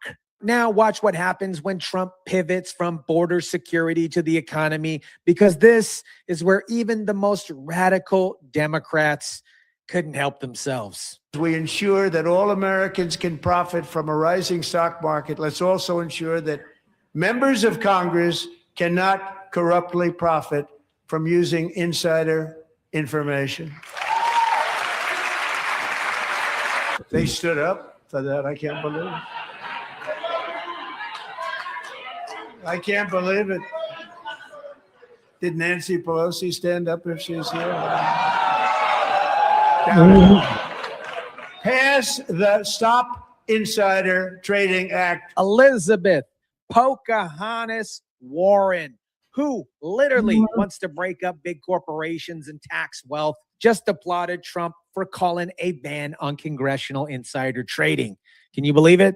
Elizabeth Pocahontas Warren. And you know why? Because Trump just forced Democrats to either oppose something 89% of Americans support or applaud him on national television. And Pocahontas Warren chose survival over resistance here. Look at her face. That is not pride. That is absolute horror. She just broke the Democrat resistance code on live TV, and now she has to explain to her progressive base why she gave Trump some claps. This is what happens when you run on pure opposition for 4 years, and then the guy you demonize proposes something so obviously correct that refusing to clap makes you look absolutely corrupt. Now, let me show you what happens when Democrats realize they're watching their party's irrelevancy play out in real time. Watch the Democrats around Al Green. So easy, a caveman can do it.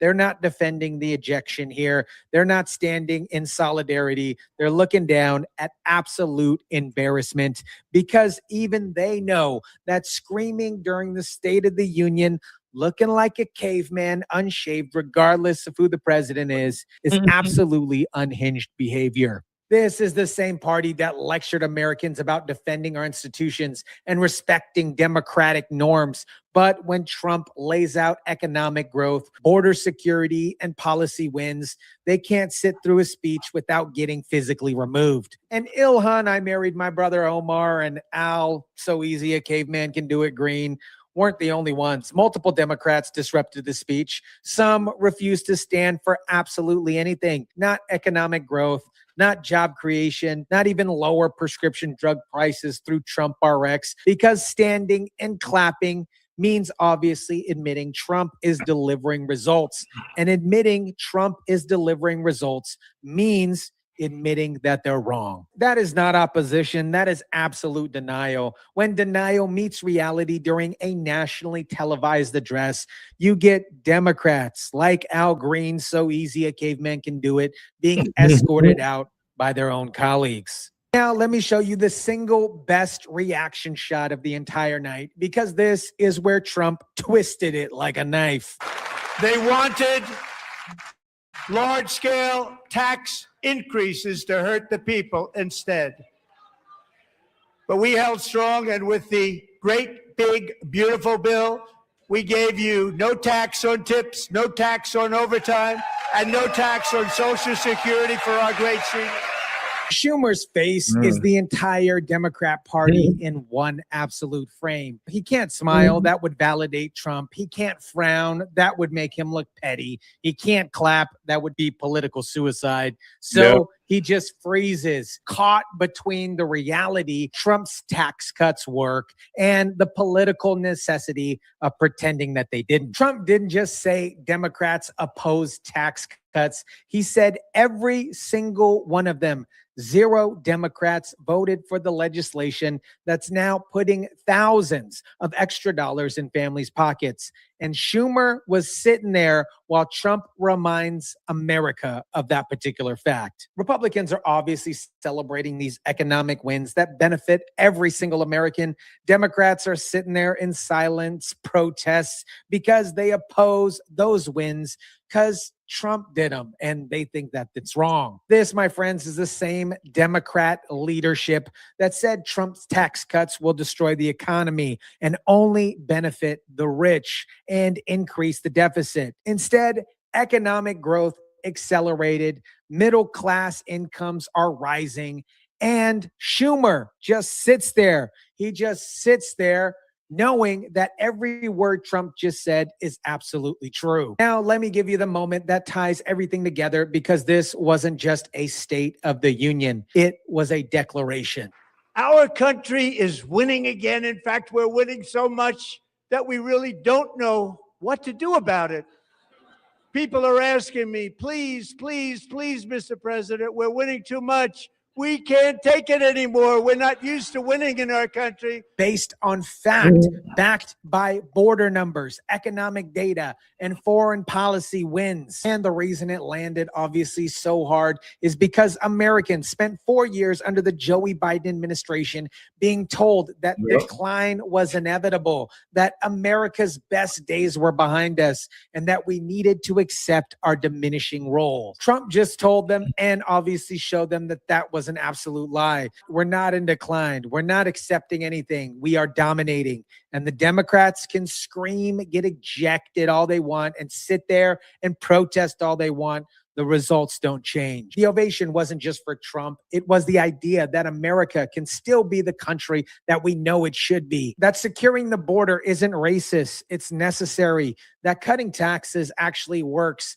That strength abroad prevents wars. That winning is possible if you elect leaders who believe in that mission. And while Trump was receiving that ovation, Democrats were sitting there with their hands in their pockets or jetted out of there so fast, refusing to to celebrate America's success because the wrong person is getting credit for it. Now, let me connect what these 5 moments actually reveal, because this wasn't about just one speech. Every moment I showed you, Ilhan, I married my brother, screaming, a Democrat, Al Green, so easy, a caveman can do it, getting ejected, Warren accidentally or intentionally applauding for Trump, Schumer's frozen face, Forgot where she was at. Democrats refusing to stand for America's success. They all expose the exact same thing. Democrats have become the party that can't celebrate when America wins. They can't applaud border security because it contradicts their open border ideology. Yep. They can't celebrate economic growth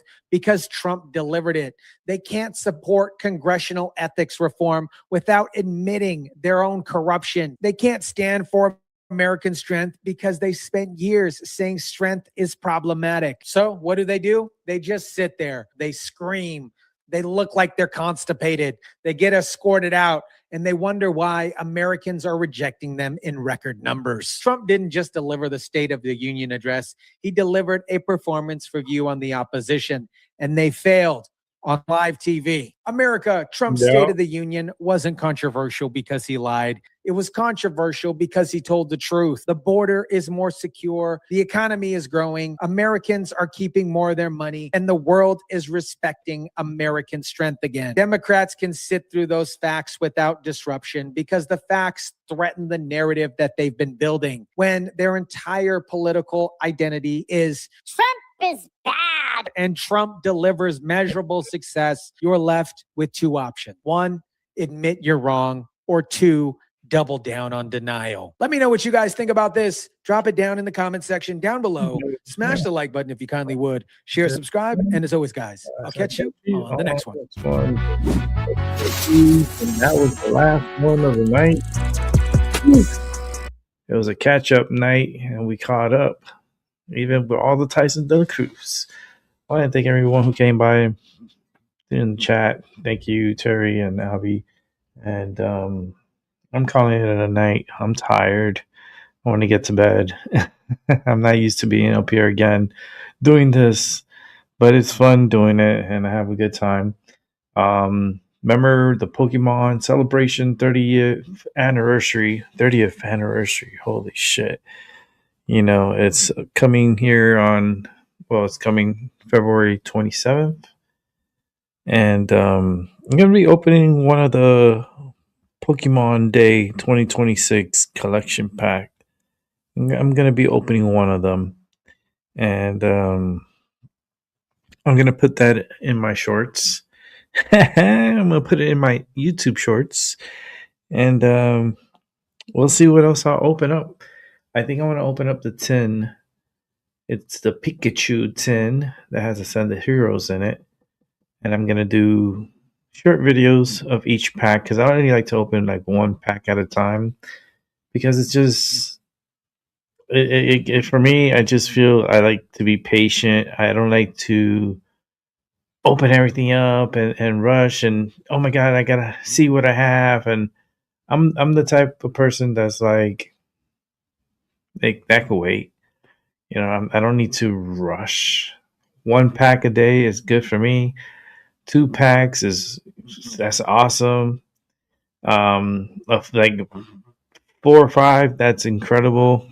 Probably that's just going to be on the 27th on my shorts. I'll probably do like about 3 or 4, maybe 5 shorts of opening the Pokemon. Yeah, it's going to be cool. I'm looking forward to it. All right, guys. Have a good morning, good afternoon, and a good night. And I'll catch y'all on the flip side. I'll see if I'll be on here tomorrow. I got some things I got to take care of. And hopefully I'll be on here for another show. Without further ado, everyone, have a good night. Peace.